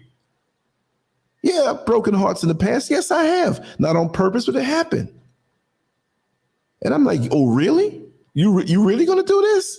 Unbreak my heart. Let's go down and tell it like it is. Down to every stroke and how it happened and who else was there when it happened. Brother Lance. Yes. Brother Lance. Yes, my sister. Sir. Obsessive ex-lovers who refuse to face reality. I know that's the topic. But let me kind of go back but into. Can we just keep it generic, please? Yeah. Sir Lance. Okay, but you got a little juiciness no, in there. No. I'll say it this way. I'm going to say it this way. I speak from experience. I know. I And so know. there are people out there that are going through things that will call me later on, like, no, I know exactly what you're going through. So for me, deep into the show, if you this deep into the show and study me like that and you get mad and that's you or whatever, so be it. So be Because it. But again, I'm a counterpuncher. Symbolic, right? Meaning that I don't throw the first blow. I'm waiting for you to throw the blow, and I know the blow I'm going to throw once you've thrown yours, because now I know the antidote, and your arm is extended, and you're wide open now. right. I never go after anybody. I Right? understand. Yes. Right. But see, this is why, while I may not have a piece of paper from some school of what I read about and spit back the right answers, I got my hands in it. You know what I mean? I know. So it's amazing, but if you want another dose of it, I'm ready to give it to you. You see what I mean? If you come at me, we're gonna open. Don't change things around. Tell it all. Tell it all. I'll tell it all. I did it before. I do it again. I'm not afraid to get hit in a fight. I know that you can beat somebody down, but they're gonna get some punches in. I've seen some boxing matches where the winner looked like the loser. Like, man, look at his eyes closed. No, I've seen that. I've seen that. Yeah, I've seen that. Look like the dude off Fat Albert, Fat Albert, lip hanging way down. And they won the fight. Yeah. I'm just telling my truth, what I've experienced. I know. You know, and it upsets people because you know what? I'm free. I'm free. I'm free. Yes. In my heart, I'm free. I don't have to go through anybody. And I'm going to get back to the general thing. When people bend reality to fit their narrative and play victim, and they will have those that believe that, and you know you're free and you made your peace, you move on and you live life and you enjoy life, but you know you will have these attacks, but you have to know you ain't got nothing to worry about. You shouldn't be condemned or chastised about your past when you purposely never went to hurt nobody. Right. Understand? Because we've all done things. We've all stepped on toes.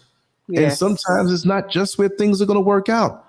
See, some people want you in their life so that it makes their life look good because you're more concerned about damn looking good or your situation looking a certain way because you know you got to answer them questions.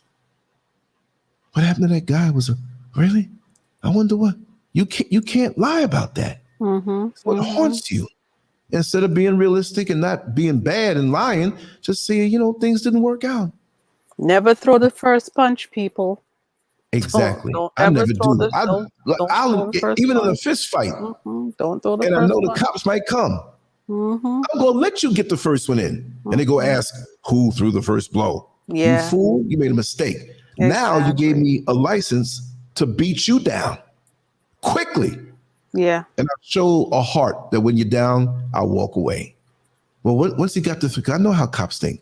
Once you eliminated the threat, why did you keep on going? No. Right. I know how it's going to look on the report. And I'll tell it to them in a way that they'll understand. I took it a step further and higher in the force matrix to eliminate the threat. Once the threat was eliminated, I stopped defending myself because this person was on the ground and they weren't able to get up. I didn't continue to beat on them. You write it like that in your report, they can't touch you.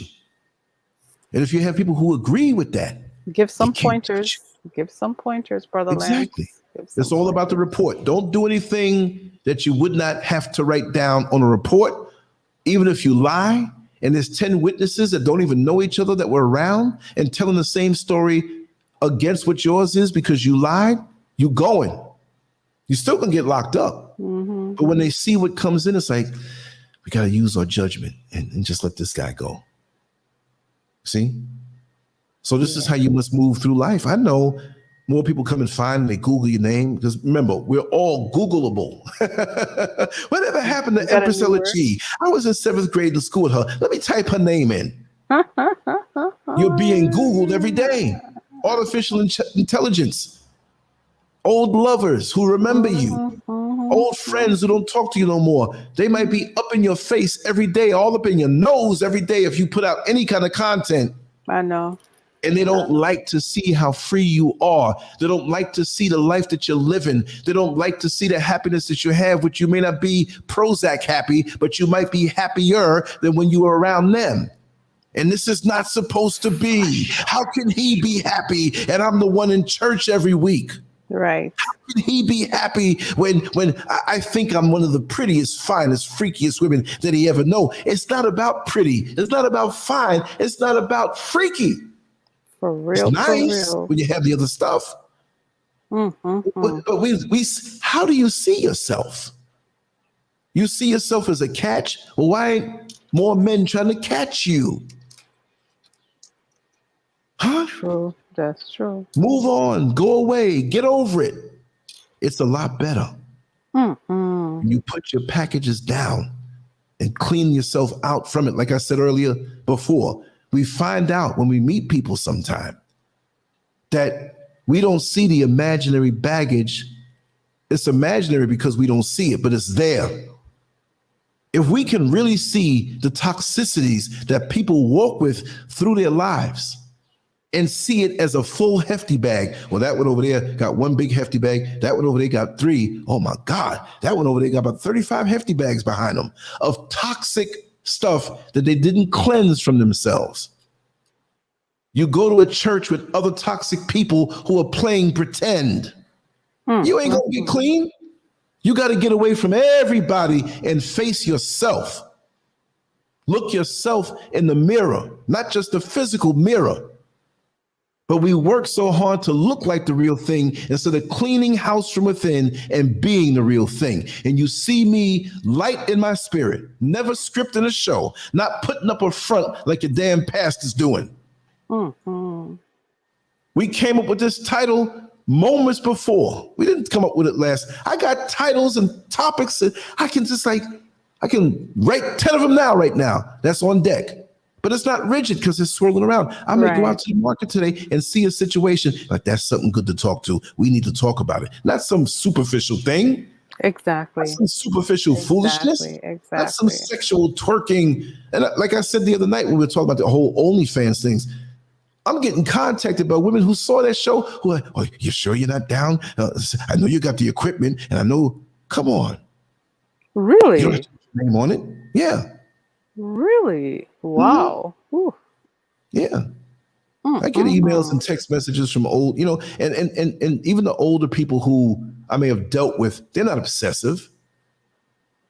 They might even say, oh man, we used to have some fun back in the day. They might even say that, but they're not being obsessive. Right. They're realistic. They might be getting it every night. They ain't thinking about me, but they remember, but they're not coming at me that way. Clean yourself. How many bags do you have? I'm not saying anybody here. I'm just saying it out to the universe. How many bags of undealt with toxicities do you have in your life that you're ignoring? That you're sweeping under the rug. Rug got all kind of lumps up under it. What the hell? Why are your rug so lumpy? Because you hiding stuff. You know the hoochies that don't want to clean their house. And now the man that they talking to now who finally came there comes 15 minutes too early. And now she putting everything in the closet. Bags of fast food, clutter, stuff all on the couch and everything like that. Come on. So we just be real with yourself. I'm not going out like that. I'm not going to be bitter about. Look, I got a lot of things that I can be bitter about. There are a lot of things I can be obsessive about. There's things that I can go back to. Where there are women who might have a few $1 million in the pocket. I'm not going to run over there just because of that. More power to them. They want to throw 10,000 my way. I ain't going to refuse it. We'll make the whole LanceScurv platform better, but I don't play people like that. I don't leapfrog like that. Because those types, if they do get into something, when you haven't gotten over or cleansed yourself of the prior stuff, you're bringing that same stench into the new situation, and they will sense that, and no man or no woman is going to want to be with you. Exactly. You start talking to somebody new, light, And they talk about the old man. I'm saying not old man, chronological age, but the old person they was with 20 or 30 years ago. That wasn't really even much. They amp it up like it's more. Mm-hmm. So then why are they with you? Am I your therapist? Exactly. Why? Exactly. Why are you going to talk about somebody you dealt with 20 years before, 20 years later? That's a wrap. Yeah. So the very thing that's our pet peeve when we haven't cleaned house is the very thing we try to chastise somebody else with. See, if you as a woman, I'm just talking theoretically, was a fast, hot little something when you were younger, not normal horny where you have an experience with a boy or two, but some old conniving. That's what married men and you 14, 15 years old running, knowing the deal. Right. Being a little freak undercover. And there's nothing wrong being a freak, but how you utilize your freakishness. You running up and down here and there, and I'm gonna get this from this man, and I'm gonna get that gold chain. I've known little girls like that. I've heard them on my van when I used to drive the van, like the story I told you when the 3 young ladies got on my van, a commuter van, like a cab, but it was unique to New York City. Started when the bus strike happened in 1979, but took their own cars and ran the bus lines, made money, but never stopped when the buses came back. Right. And we know, like in Jamaica and the Caribbean, we have the vans that run, and that was part of the culture. So it was easy Dollar van. Yeah, I did that from 95 to 98. The dollar van. From 95 to 98. That was one of my regular soul income. I won't say soul incomes because I did many other things legally. Right. And I was making good money with that. And so one day I was up on 165th Street between Archer Avenue and Jamaica Avenue. Now you'd go up there. That is not your territory. Why are you there? No, you can go there as a dollar van, like a 7-passenger dollar van. Parsons had the big long vans, but we parked up there. And that was part because the Q9 route went to 165th Street. Oh, you see what I mean? Okay. So that's part of the route. But you can park there, and you had the shops there. You had a couple of restaurants, little fast food joints. You can go take a leak, use the bathroom real quick, and you'd load up. And there was no order up there. It wasn't like down on Sutphin Boulevard where if you went there, you had to load up right there by the fish market. You know what I mean? And they had an order, and we all knew each other. We'd drive each other's vans sometime. If need be, I gotta run, man. You ain't doing nothing today, man. Drive my van for me, man. I'll give you X amount because that's more than what they get if it wasn't moving. So these 3 girls, I say girls because that's what they ended up being, but I didn't know what they were. I didn't know they're 19, 20. I didn't know they're 16. I was so much in the zone. People just jump in your van. You don't turn around and look them all in their face. You kind of give a little peripheral vision, make sure they're not having no knife in their hand or whatever. Right. And so before they got on, and I had heavy tint that was factory tint, and I put more tint on there. So I don't care how much you try to look through that tint, you can see out, but you was never seeing in. But the people knew me. I was established. Sir Lance written across the back, little chrome rims, little neon, my antenna for the CB to talk with everybody, nice music. They also called me the Candy Man because that's what I had on the front. And I keep a big bowl of candy in the front and mints for the people going to work in the morning time. Who did you sell that van to? I got rid of it to, was it a friend? Yeah. Did they paint it over or did they just? No. Because it got hit real bad. And I was getting ready to go into, because I was trying to sell it, but I ended up giving it away. Okay.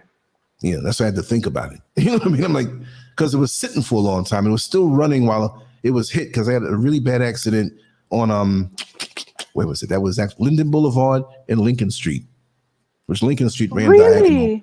Yeah. Oh, wow. Linden Boulevard and Lincoln Street. Lincoln Street is between 134th and 135th. Really now? Yeah. Oh, wow. You speak as though you know that place. Of course you do. Yeah, but anyway, yes. This older woman, she came off like she was older. She wasn't as old as she moved. She was tired. I knew her face. So she was the kind of woman from the West Indies, didn't know where she never talked much, but she had all these bags. Evidently, she was coming home. I knew she worked in a hospital. She wasn't a nurse, but maybe some kind of orderly or whatever. And she had like 6 bags, heavy. Like she gonna go home and throw down for the family. And so I was gonna get out and help her on with it.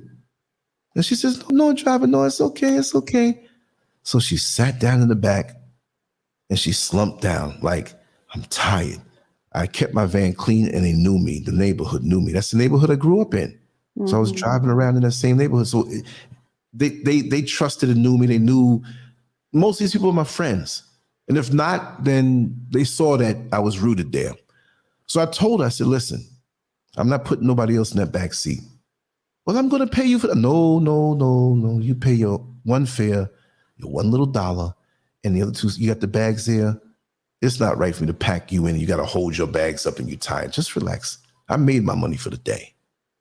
And so I'm sitting there and she fell asleep.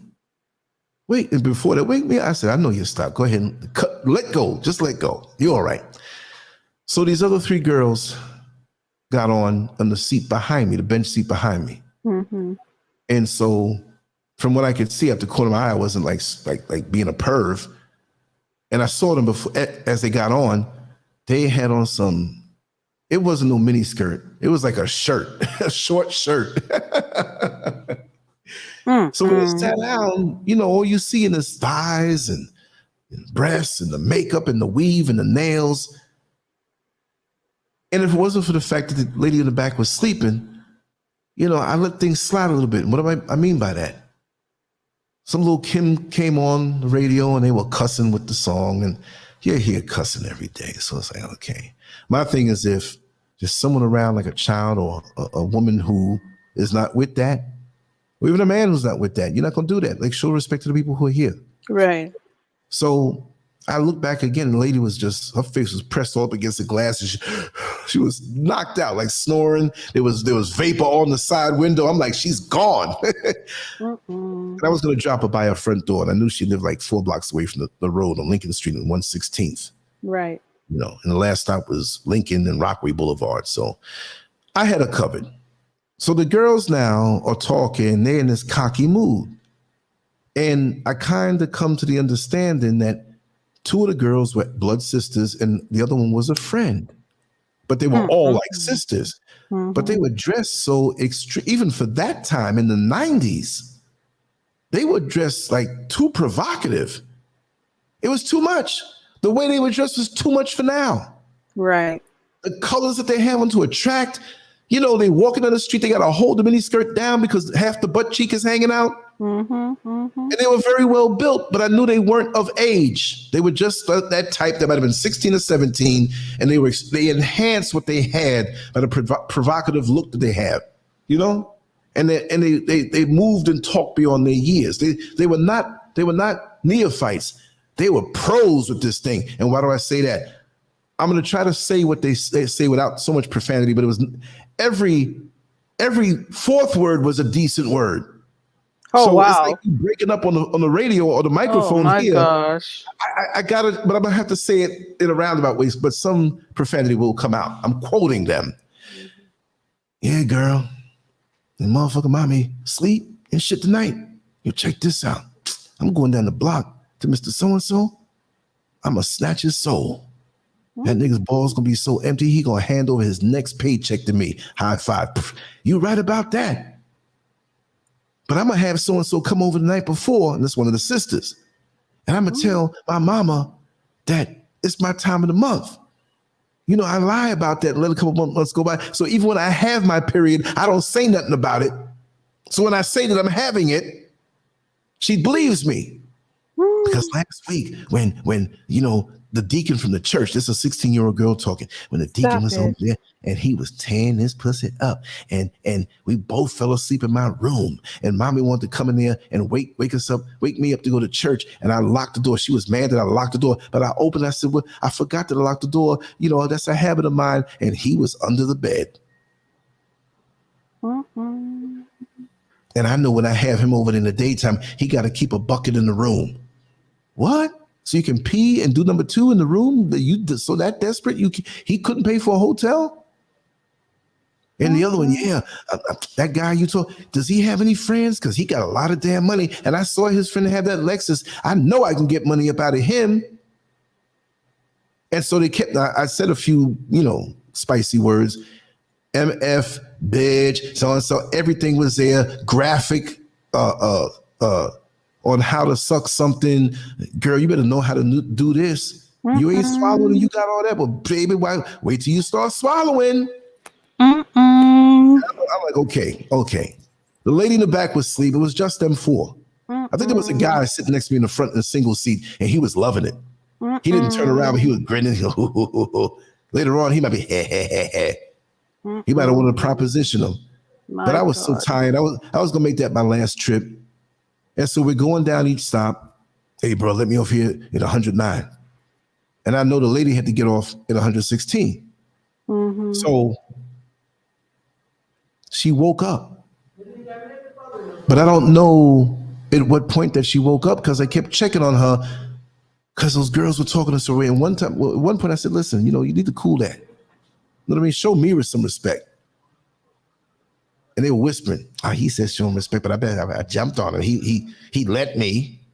Little junior prostitutes. That was their mentality.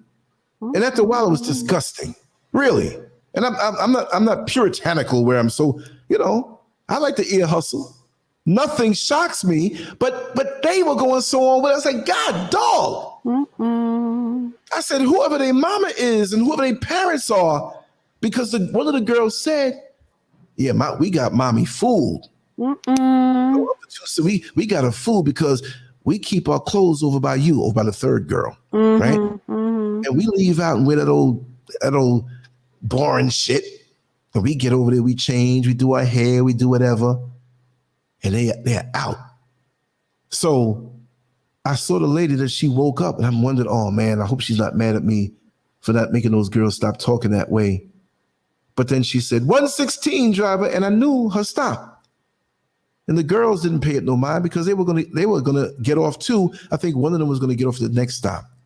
But when one person calls for the stop, then you don't have to say it to them also because you're just gonna get off. Right. So they weren't looking at the lady behind them because when you get off and slide the door back and you kind of turn your back, and they were so into each other's face and looking forward at the dudes that were walking down the street. Yeah, see him over there, so and so. So as she got off, they didn't look at her. I'm saying this for a reason. And she had 4 of the bags and took the bags and threw them out on the sidewalk and all kind of, when I was younger, I didn't understand Caribbean cooking, right? So the things that you would get at the Caribbean market, I would call them hairy rocks. The coconuts. The coconuts and different things and what they call the yucca, whatever. I was like, they're hairy rocks, like tree branches and hairy rocks. So all of this stuff, the ketchup busted in the bag and ketchup was all over the place. Some of the drinks busted and the cheap version of the orange juice, not the Tropicana, but they had the thin plastic thing. So it's not hard to knock off the top. Orange juice all over the place, food all over the place, boxes of cereal broke open. Oh my God. Cheerios and Sugar Smacks just all over the sidewalk. And she took the other bag and threw it out. I said, what the hell wrong with this lady? She back there asleep and she threw the food out. I know she works 2 jobs 6 days a week. What the heck is this about? And so she balled up her fist. The girls got quiet, as anybody should, because they weren't paying no mind, but they looked at the lady. And the woman balled up her fist and punched the closest girl in her mouth. I'm trying to figure out, I'm in the twilight zone, like, what the hell's going on? And she caught it too, because when you punch somebody in the mouth and you hear that, like the mouth is closed, and you opened it and shifted the jaw. Yeah. And she took a swing again at the girl, and the girl ducked. But the lady was crying. Oh my God. Your father died. And I worked 3 jobs for you. I thought you were doing good in school and I thought you had a chance. I didn't raise you to be that way. That was their mother in the back hearing about deacons under the bed, peering about when they need a little extra cash. They put the lip gloss on and bunch up the breasts and go take care of business with the dudes. Girl, you better learn how to swallow. I'm hearing my daughters talk about things so filthy. You are 15 and you are 16 and you should know better. You're 17. I have high blood pressure. I got diabetes. I worry so much how I'm going to make it, so I work jobs. I don't even come home sometime for 3 days. My God. The commute is too far. I stay on the job and sleep and have your uncle check on you every now and then. I never get a chance to be home. I had this food. I was going to cook you your favorite meals. And you're out here sucking dicks. You're out here screwing people in the church, embarrassing me. You little bitches. I don't want to see you home. You come home in the clothes that you come home in, and I'm legally obligated to take care of you until you're 18. You got 2.5 more years. You got a little less than 2 years. I don't want to hear nothing. Don't talk to me. Don't charm me. And mommy this and mommy that and the Lord this and the Lord that. I'm through. The rest of this time is for me, because when you turn 18, I'm selling that house. We bought that house together, but I paid this mortgage all these years, and we had the wrong type of mortgage, and my credit wasn't enough. Adjustable rate, and it kept going up. Do you know what I have to go through? I probably won't even be alive when you're 18 years old. But damn it, I sacrificed my life, and it's all about me from now on. That's right. I didn't raise you to be this way, and walked away. And then she was mad. The lady never cursed. Excuse my French, but I have to say it. You see your fucking food down there? Scrape that bitch up and you eat it yourself. You're getting nothing from me anymore. You got time to spend the money I give you to enjoy yourself because I'm proud of how good you're doing in school. You'll never get another allowance from me. So you better keep doing what you're doing. But if I find out, I'm sending you away. I'll be the abusive parent and call the cops and say I hit you so they can take you away. And you want to see life? You think it's a joke? You'll never be the woman that I am. I didn't teach you that. See? Excuse my French. I had to tell you exactly how it was. She was good. That's all she said. The girls walked out. One was going to get, they both walked out, pulling their skirts down, walking the other way. The van was now empty. And I sat there for 10 minutes. That's what I was about to say. You just sat there. I didn't pull off nothing. Somebody walked up to the van, tap, tap, tap, tap. You going back up? I'm through for the day, sir. I'm done. I say, I'll bring you up as far as where I live, because I live not on the bus route, but a block over. And I said, I'll drop you off right there. Well, I'm only going, I was okay, come on. Well, man, what's wrong with you, man? You usually upbeat. I said, something happened, man, that I just saw. Trust me, you live in this neighborhood, you'll hear about it. About 2 weeks there, man, shit, man, I would have probably left driving for the next 2 weeks, man. That blew my mind. They told it, and she was back there listening. She was sleeping, but she woke up at one point, and she always had the tears in her eyes. I didn't notice it. She threw all that food out. So you eat it off the ground. I got a little something. You know, the Jamaican ladies always have that little something in a little dish that they'll warm up and hold it with the palm of their hand and eat and go to bed. They don't need all the fancy stuff like the younger kids want. That's and hurtful. About maybe a few days after, because that was a weekend, I think the Tuesday, not the Monday, because I was looking out. And they were embarrassed because they knew I saw the whole thing. And the two sisters, not the third one, because she didn't live with them. They were on the bus stop with their little private school, because the mother was putting them through private school. And private school up there is a lot of money in New York. I know. And I forgot the name, but the private school she was putting her through, both the daughters through, that cost a lot of money. I don't know how she did it. Yeah. That's that 3-job business, man. That's no joke. You know you're going to a job and you ain't gonna come home for like 3 days because you're going from one to the other to the other, and you got to shower on that job. Might be a hospital, but that's not your house. Exactly. You're not even home. And you're eating outside food. You might bring something with you and put it in the fridge, but how long is that going to last? And your husband passed away and you had a dream and these things happen and you raised these daughters and she said you're going to because she rolled me again and apologized. I said, you have nothing to apologize for.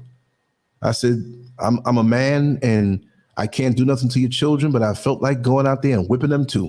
Well, you should have. And she told me, I said, nah, you put your hands on me. I don't do that. But she told me, and she started breaking out crying. Every time she saw me, it reminded her what happened because I was there. And most times she'd break out crying after a while, telling me all the different trials and tribulations that they went through. Because her father died of cancer. Now she has diabetes, high blood pressure, bad circulation. And she's neglected herself to go the extra mile that she knew would compromise her health, just to give them the extra amenities. They both had their own room. They both had, and this is the days before people had computers in their house like that. Right. Everything that they may have wanted. The clothes, the this, the that. Sad. That's so sad. Oh my God. And she was like, they never saw the lights cut off. They always had cable TV in their rooms. She's going down the list. Their birthdays, I never forgot. I would always get them nice cakes and surprise them. And this year I was going to have it where we rent a little hall, and have something big and call it their friends and stuff because I love them. And I do love them, but they disappointed me. Yeah. That is all a part of growing up. And one more thing in there that, I stopped driving the van in 98 and I started driving the Lincoln Town Car then. And that was a brief thing because, it wasn't the same. You make more money in larger chunks, but then you got to wait for it. You got a lot of little calls. So I was like, this is not good for me. Let me move on from this. But when I started driving the Lincoln Town Car, and I think that this happened because I was driving from late 95 to early 98 with the van. Good money. Oh man, I wish I could make that money now. But you know what? I have cameras and all the stories I see when I'm out there every day. You get some hell of a footage when it's all in my head, and I'll share the story. But after I stopped driving, right after, and that was 98, and this thing happened, I think, early 97. Those girls didn't hit 18 yet, but the mother did pass away. You're kidding. No. Yeah, she passed away. And after I dropped my load of passengers and I drove past that intersection when it happened, I started kind of like tearing up. Oh my God. Because she was all right with working a lot. But when she heard her daughters talking that way, it broke her spirit. Yes. It killed her. It also said, they were saying how, because a while, I wasn't doing that anymore. So I wasn't going down in that part of the neighborhood. Driving to Lincoln, I had to be based in Manhattan and taking executives around, right? So every now and then I'd come to the, bus stop or go by Sutphin and whatever. And, the guys would tell me what's going on. Even to this day, some people call me, hey man, remember so-and-so, and they would come down to Florida, people I knew that were passengers who became like family. I mean, just to show you how like of a community it was. And that was the last of it to me in Queens, although it still has to be pockets of it, of neighborhoods, of communities, right? But as a guy who drove a dollar van in the street, it's like, well, how could you trust a guy like that? I grew up in that neighborhood and I went to school there, whatever, and they knew me. So there'll be people who I know that I'm driving down the street in a residential neighborhood and they come out, Lance, could you go up to the roti shop and, like that. I'm like, I was the original Uber Eats. I say, I got you. Oh my God. Yeah. And if I was up by Sutphin and getting ready to come down, I'd drop a call and say, listen, because I had their numbers, I'd call. I had bootleg phones that worked and didn't work sometimes, so it wasn't always a cell phone. This back in the 90s. So you'd call and they'd come out there, thank you. They try to slip me, and I'm like, don't worry about it, And you do stuff like that. You do little moving jobs. They don't have all the money. It's like, don't worry about it. You help them move and stuff like that. And you freestyling. I'm a free spirit. I love living free. So the times I felt like maybe I was kind of trapped off in the system, it's like I always dreamt about that. You know? So we'll wrap it down soon. Hold on. You know, yeah. Hold on. Okay, I'll wait. Take your time. Hold on. I'm sending it to you. Mm-hmm. Okay. All right. Yeah. No, we're Okay. good. We're good. Okay. Yeah. I'll be right back. Okay. Oh, yeah. Okay. Oh, okay. I understand. Now I saw the second one come through. We're good. All right. I'm gonna ramble on until then, but we're still gonna wrap it down. So we're gonna ramble on until then because we're gonna head out and probably get some street footage live, something real interesting while the sun is up, you know. But go ahead and do your thing. I'll be here. But you know, those things are the things that season you and mold us and make it where you don't have the time to have a one-track mind and to be obsessive over someone because they're living a better reality that they had before, that you earn because you've been through things. They can only see what they want. They don't want nothing good for you, but you are supposed to fit into obsessive ex-lovers, ex-wife, ex-girlfriend, ex-fling, ex-one-night stand, whatever it is, whatever way they hold on to the promise that you never made. Or maybe you did think and you hinted at something, but it never manifested. If after a couple years it never manifested, what are you holding on for? So these people that we started the topic with and the show today with, they're very selfish. They're very selfish. It's not like a person who was with somebody and they broke your heart sincerely. No, not sincerely, but they broke your heart and you sincerely loved them and you thought they loved you and it hurt. And maybe they got caught up in somebody else that seduced them and you know that it's not like that the other girl's fake, but you love this person. You know, give me a chance. I really love you and I know you love me type thing. Not that situation. But the ones who get you because you dealt with them before and they feel like they own you for life. And there are some of them that will take actual punishment before they realize that they don't belong there with you anymore. That there's some women, and again, for those who came in late, we're not just speaking about women, we're speaking about men also. These concepts are interchangeable, but since I'm a man, I prefer to say it like it's a man. I'm not going to sit up here and talk about no man. I don't do men. I'll hug you, I'll fist bump you, I'll give you the shirt off my back, but it ain't happening like that.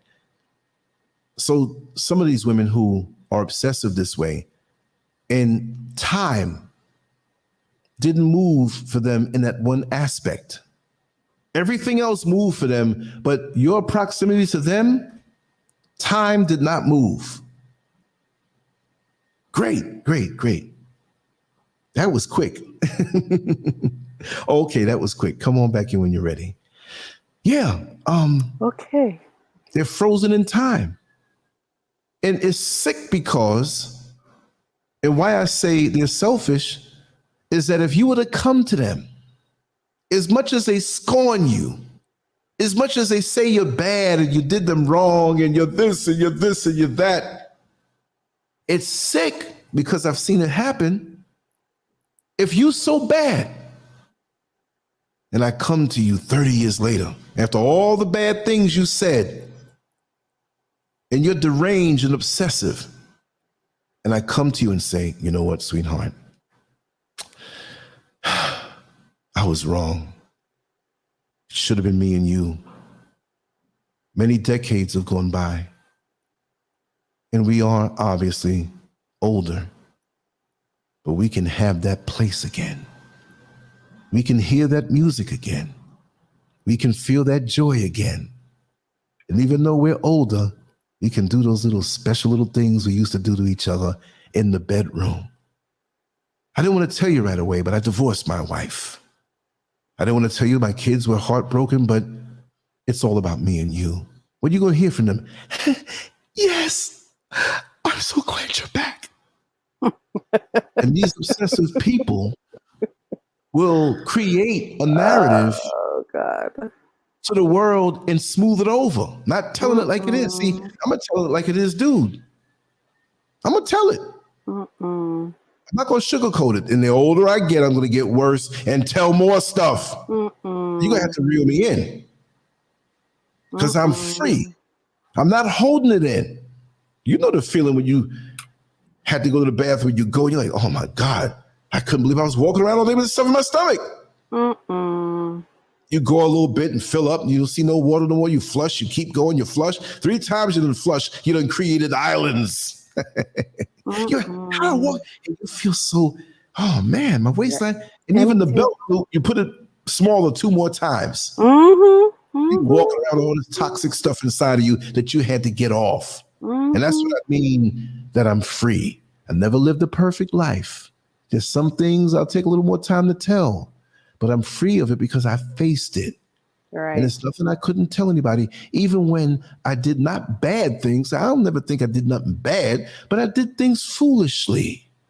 I did things that did hurt people, not trying to hurt them, but in my immaturity.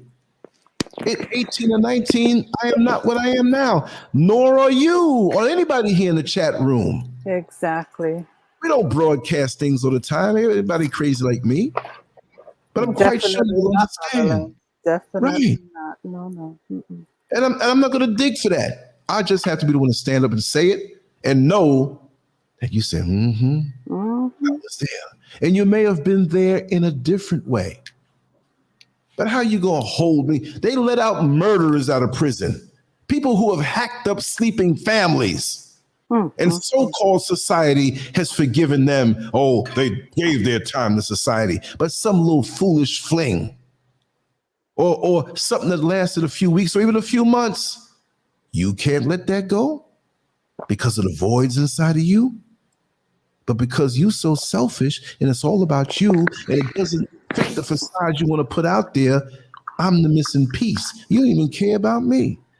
You just want me to make your situation look good. And those who find themselves in that situation, that's all it is. Or sometimes they're hurting.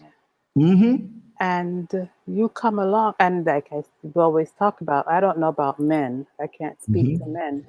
But, we could talk about women, like we always say, sex, we're emotional beings. And, if the sex is mind-blowing, their mind is blown. And they don't know how to let go, or we don't know how to let go. Even if it's, 1 night, 2 night, 1 week, 2 week, 1 month, whatever, we get caught up, we get stuck.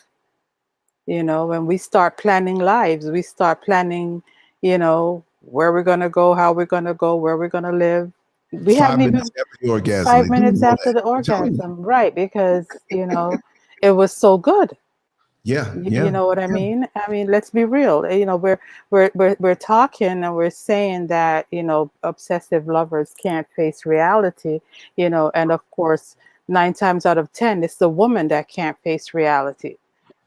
Because they get caught up, and just like how guys, their ego gets bruised if they see, someone they cared about with someone else. The only thing they could think about is that person is getting what they're accustomed to getting. And so they know what that person is experiencing, and it's not a nice feeling. Well, a woman has the same issues. If she knows what you've been bringing to her table. You have such a way with words. The table. All under the table. Under the table, on top of the table, around the table, whatever, When she knows all of these things and she sees you with another person, another woman, what's going through her mind? I should be getting that. That's what I used to get, and feelings come up and, someone very dear to me, I actually birthed them. And I was shocked out of my skin when I heard this, made a comment. The best way to get over 1 is to get under 2. Wow. Check that out. That's a t-shirt. Oh, wow. And so and that was advice he was giving to his brother. Oh, man. That's crazy. The best way to get over one is to get under two. Wow. So, Wow. so it's like, I'll Like a remind you. bicycle tire patch. I Needs will. to get you where you I have to know. go.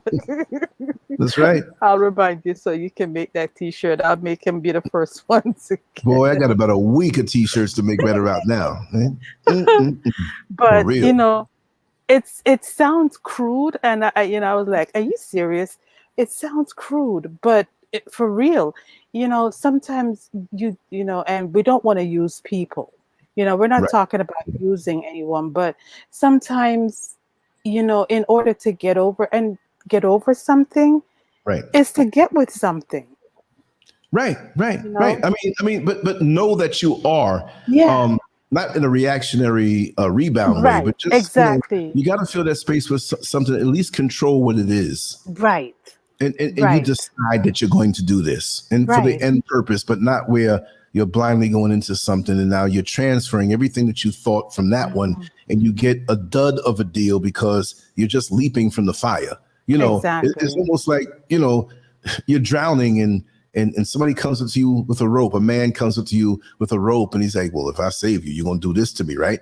Yes, you're drowning. Yeah, I'll do it, and I'll do it good. And you get on the show like, "Really? You think so? I'm not doing that." Well, you said you was gonna do it.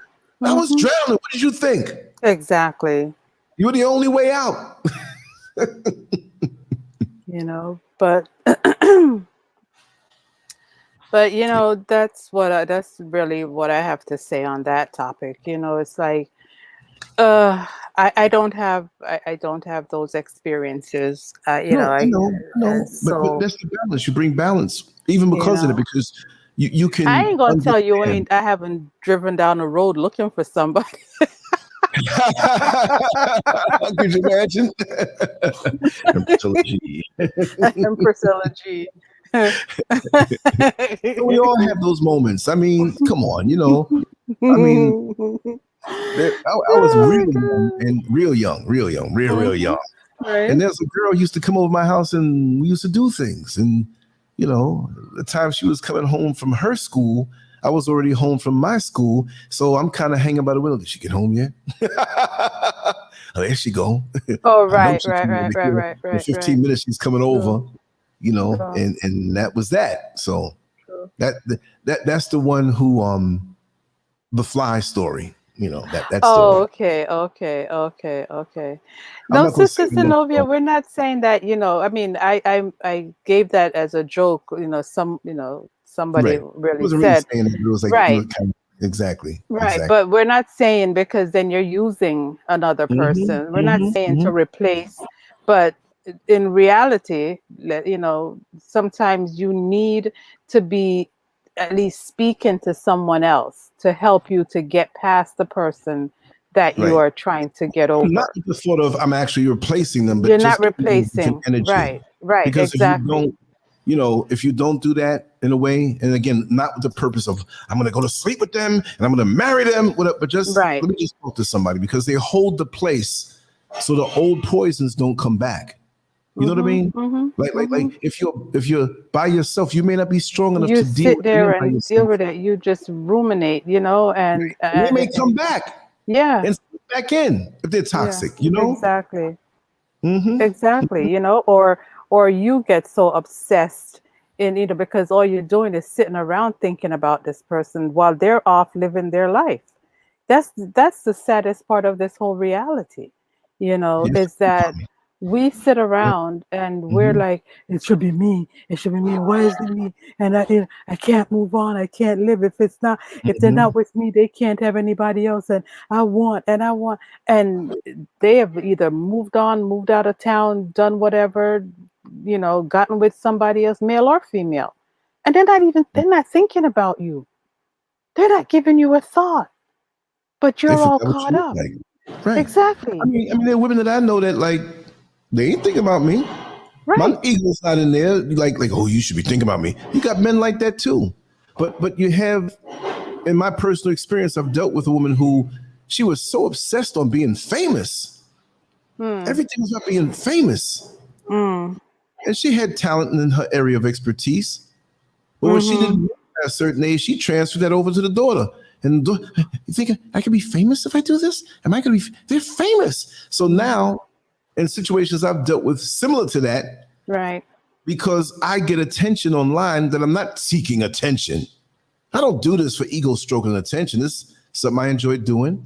We get a chance to powwow. Right now, I'm like that old dude that goes out to the park after going to the coffee shop, and all the old folks sit around. I'm not calling anybody here old, but we sit around and we talk. We don't even know where each other lives. We just meet each other there, 8:30 in the morning and chat for a couple hours before we go home to get lunch and fall asleep for our old person nap. It's enjoyable. And whatever I know that I can share or make you laugh, whatever, we share it. Exactly. That's just what I do. Look, I didn't have time for a midlife crisis. I don't think I would have had one anyway. But by having a platform like this, and it's like, look, this platform is not me. I'm the balloon, but I need air in it to make helium in it to make it go up. Right. So I'll never be cocky and like, yes, I'm just like, everybody here makes this thing work. I'm not delusional that way. That's why I'm forever appreciative of everybody's presence here. So That's what it is to me, because I enjoy this. I'm gonna talk somebody's ears off anyway. Ain't that the truth? Ain't that the truth? Yeah. Yeah. So on the wrap down, I sense the energy. We can push it and go and do more stuff like that. Yeah. But a lot of people are at work. A lot of people are at work now, and trying to listen and work at the same time. We don't want to distract anyone. Exactly. So what did Kwame say? Do you know that suicide rates are up because of breakups? Well, yeah, you're right. And that's what we're talking about. That's where it's unfortunate, because the person who's committing suicide has told himself that they can't get over that other individual, and that's really very sad. It's really, really very sad.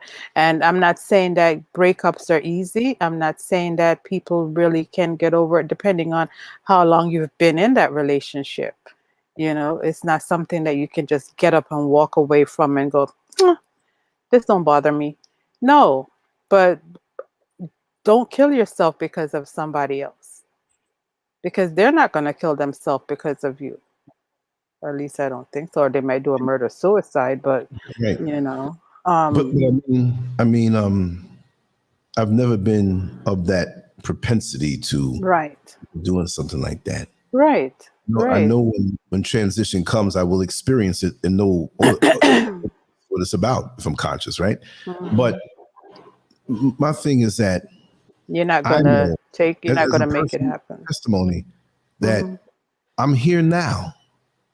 And everybody who's here is here now. Wherever you live in the world, you're there right now.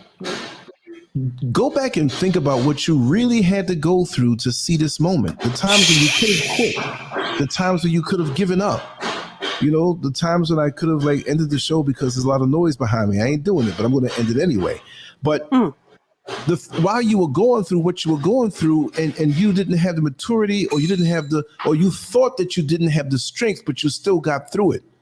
You may or may not have had a support system in the form of other people. And you just knew, I can't make this. What am I going to do? Desperation dominating your mind.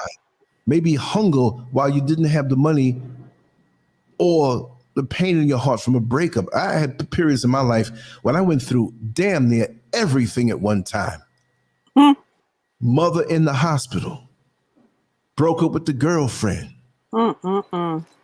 Lost my job from a layoff and looking for other work. Brother on crack, out in the world. Can't call him for nothing.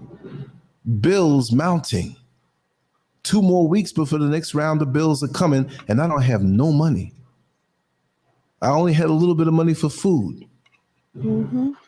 It was demonic, that time period. And I'll never forget how everything lined up and seemingly was miraculous. And it was like toward the last minute. Right. And I still had to suffer at that time. It was a very uncomfortable period for me, but it taught me a lot about myself. And we get to these points now where things happen in the present life and we say, oh man, how am I going to get through this? Well, look at what you got through to get here. We've lost people, family members who've transitioned. We've conquered that fear of losing the job, even though we need our money. We conquered that fear of, oh God, what if this person breaks up with me? It would hurt you decades ago or years ago, but right now it may be uncomfortable, but you know that you will pick yourself up and you will move on because life is there for you. I wouldn't have known or even thought. I always wanted to leave the US, but it got more intense as time went on. Right. I would never thought that if you told me, when I tell everybody, I'm never leaving New York City. Man, I'll visit every other state. I don't want to leave the country. Man, New York City was the bomb back in the day, but my sight only went but so far. It wasn't about just the location at that point, because if I was in the same state of mind, I wouldn't have want to come here because I was more limited, although I was wise. But since I evolved, the things that used to put fear inside of me, not crippling fear, but like, oh man, I'm a little scared of this situation. We can admit that. We've demonized the word fear so much, no, fear is not God and I know no fear. Listen, Mike Tyson said he was scared as shit before every little fight that he knew he was going to win. Right. The opponent might get a punch in and it might embarrass him. I'm not saying to harp on it, but use it as a righteous motivation when you feel those butterflies and you feel the fear.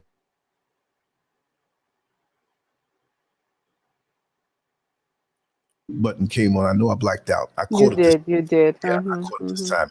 But you use every possible means of researching and finding out. Be aggressive against the challenge. Don't sit there and let it take over. You get tired sometimes. You want to sleep. You want to get away. You want to feel like you want to crawl up under a rock sometimes. Well, crawl up under a rock for an evening or a day. And then the next day when you wake up, you go back on the attack. Even a boxing match, 3 minutes each round will allow you 1 minute to rest between rounds. Don't let your mind become your worst enemy. You're going to think about things, you're going to feel it, but there is only one way. You move to a new city. Where am I going to live? Am I going to live there? Am I going to live there? But when you look back, you figured out where your path was. Understand the path is there. You just don't know it yet. Exactly. When you're moving to a new place, like I would say, when I moved to Florida, man, you live in New York, you don't know nobody down there. I said, yeah, I do. You lying. You don't know nobody down there. That was really before the internet was in full force, and I knew nothing of it, really. I said, I have friends there that I have not met yet. I have a destiny there. I come here to the motherland. Don't know nobody. People in the inner circle disappoint you and show their true fangs. You have to deal with all of that in a new land. Even though the people look like me and I'm away from the pink parasite, I still don't know much people out here like that. I don't know who's who. I don't have an established relationship of 10 and 15 and 20 years with the people who are out here. I have to start all over again. Right. So that I can create my own reality to my liking, that over time, it becomes more and more to what I want because of what I project and what I know and what I'm willing to sacrifice and work hard for. When I moved down to Florida, I didn't know nobody. You understand? Just imagine, and I'm going to ask everybody in their own personal situation. I'm not asking you to tell me, but tell me if I'm wrong or right on this.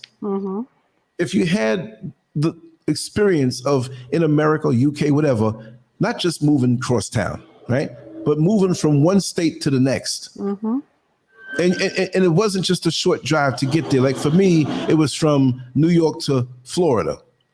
When I was in New York, Florida was the far away place. Man, there's so much hundreds of miles away. Man, I wonder this and I wonder that. And there was the unknown. But after I moved down and was there for a while and taught myself, okay, let me take this main road 5 miles down and turn around and come back. I ain't gonna get lost.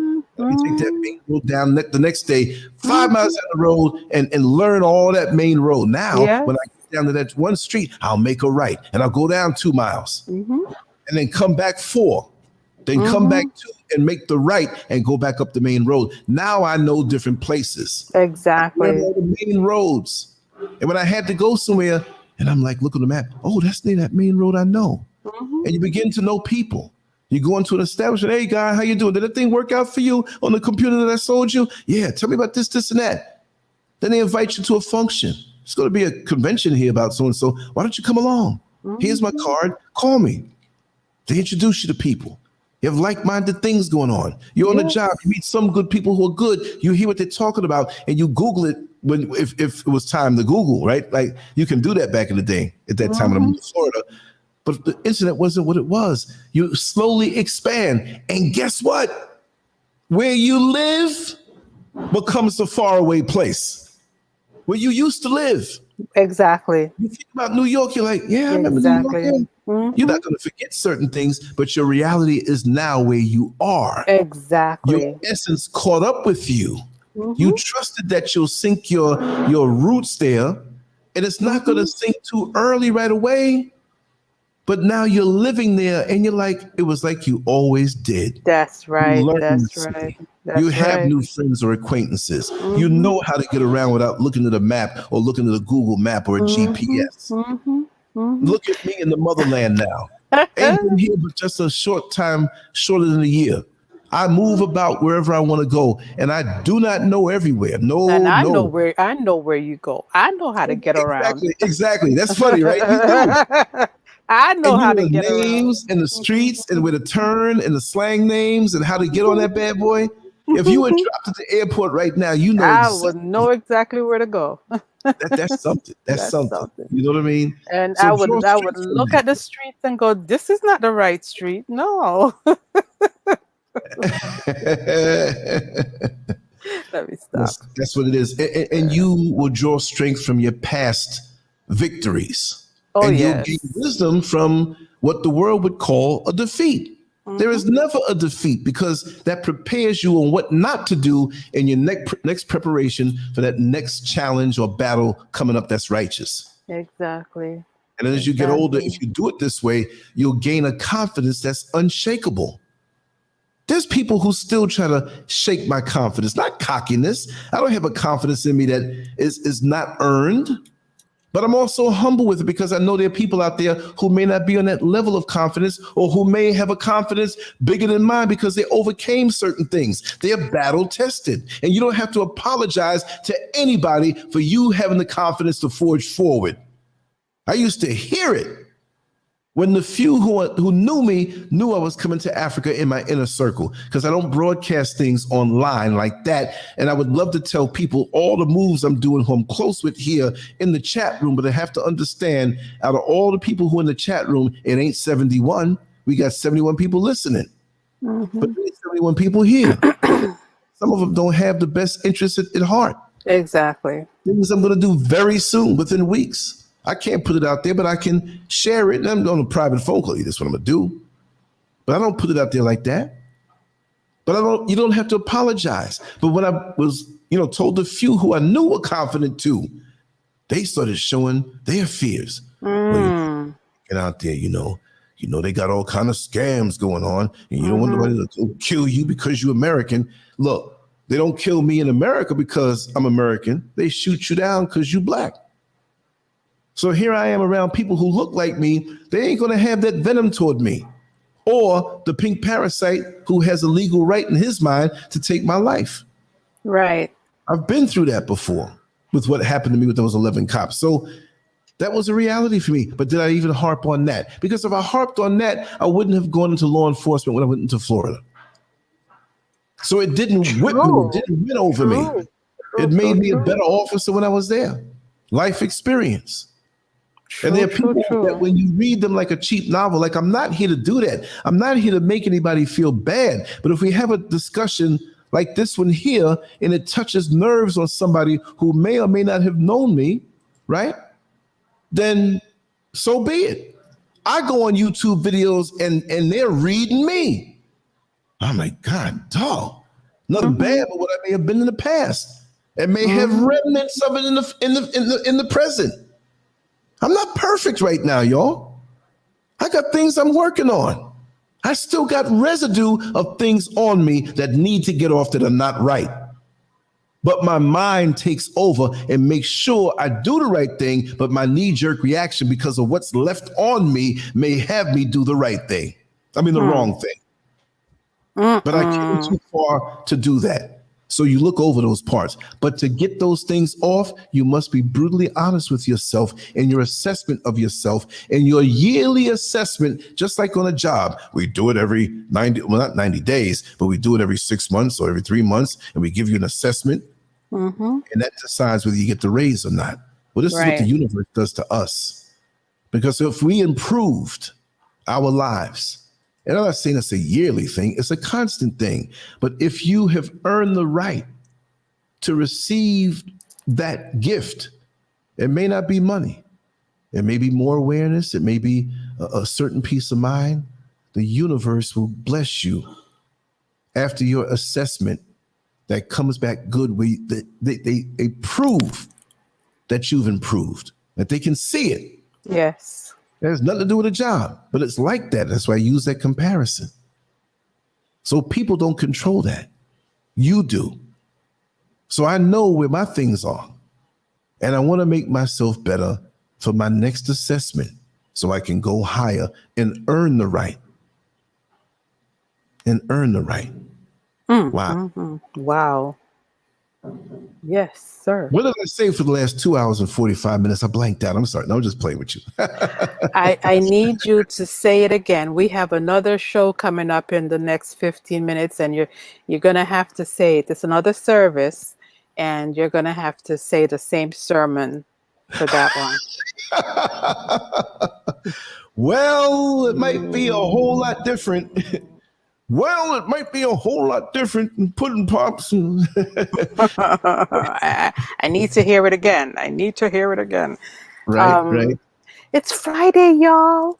It is Friday, Yes, right? it It's is. not Thursday, right? Okay. And we're going to do something tonight out of that book. Yes, we are. Yes, we are. We're going to finish it up. We're going to finish up the book. London That Blues. particular Saturday. That particular. That's a good name. Let's call it that. When we have fun, we call it Chatterday. Chatterday. We're going to finish up that chapter. I'm going to buy the domain name. Somebody's going to take that. That's a good domain name to have, right? Chatterday. Yeah, do it right now. Right this second. Right as we speak. Don't even wait a minute.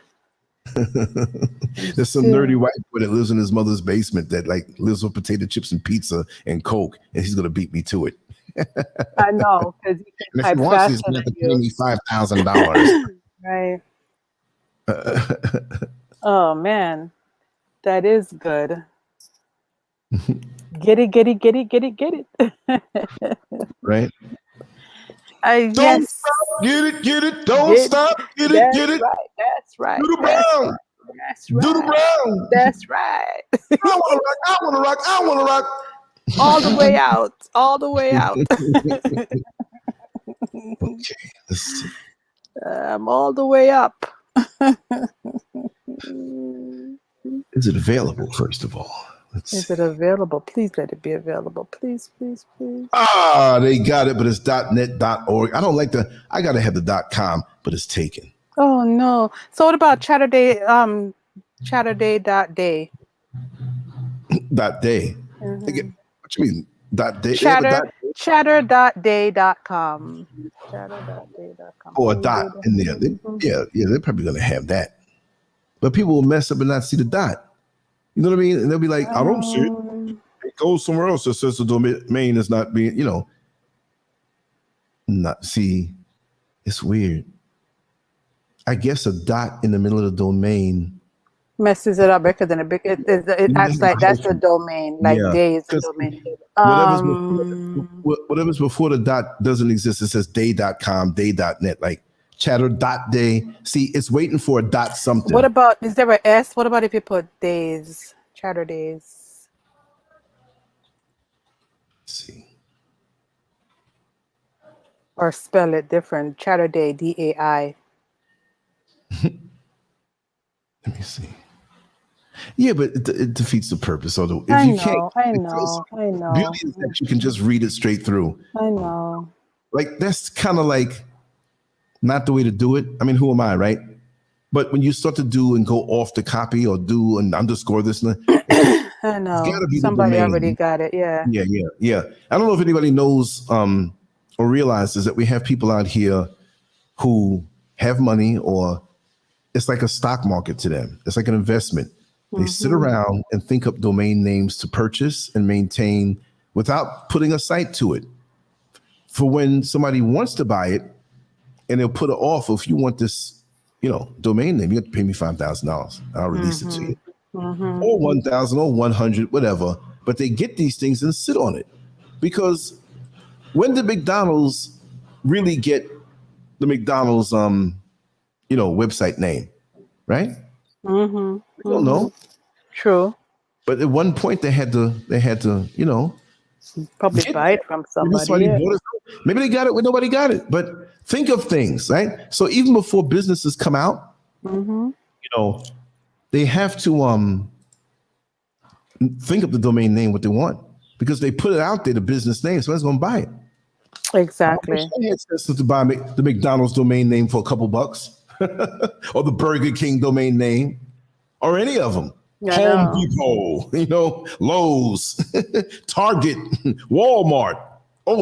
Target. I wish I had Walmart, because you know what? Serious. They are not going to have Wal-Mart.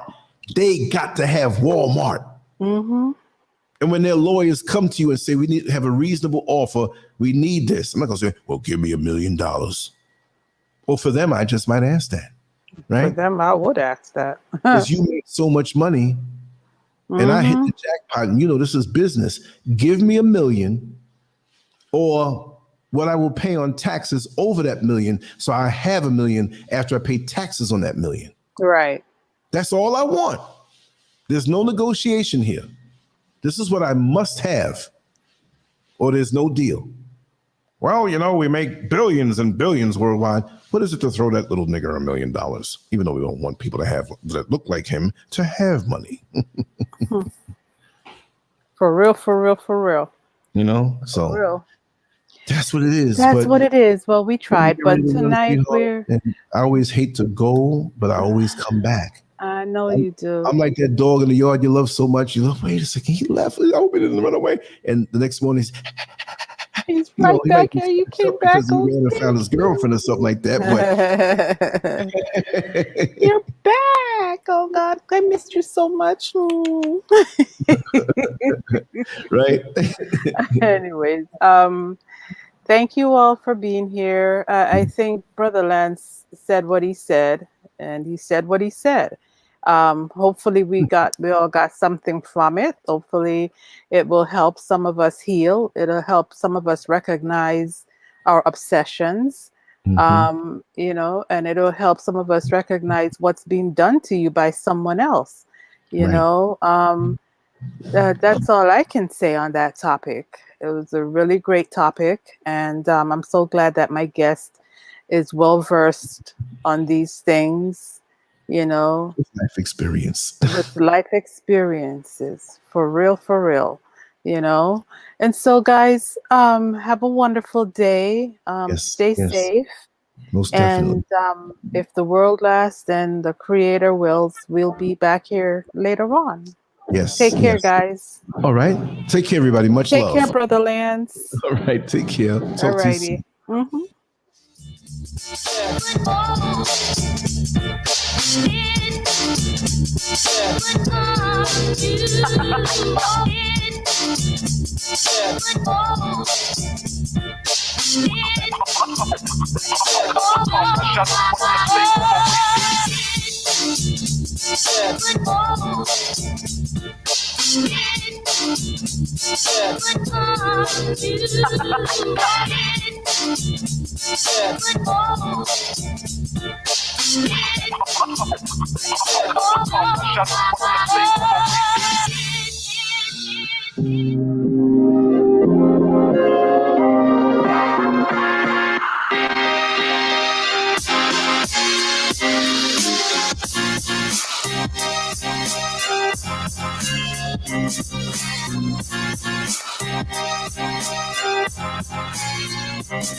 My notice that I lost my love.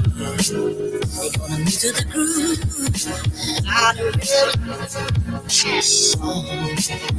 my notice that I lost my love.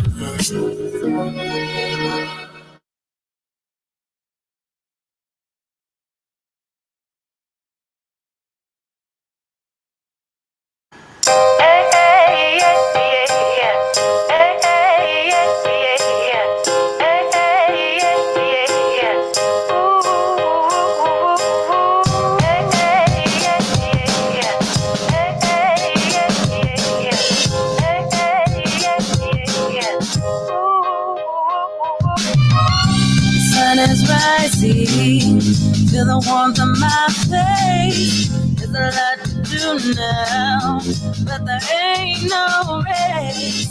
I sip my coffee, I'm feeling fine. Don't need to work yet, I'm gonna take my time. It's a brand new day. Gotta take it on my way. Gotta take it on my way.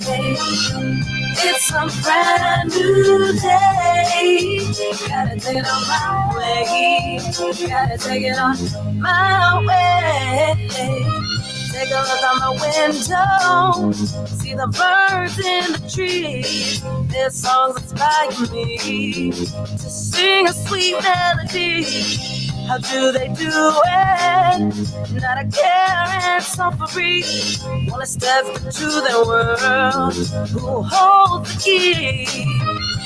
It's a brand new day. Gotta take it on my way. Gotta take it on my way. It's a brand new day. Gotta take it on my way. Gotta take it on my way.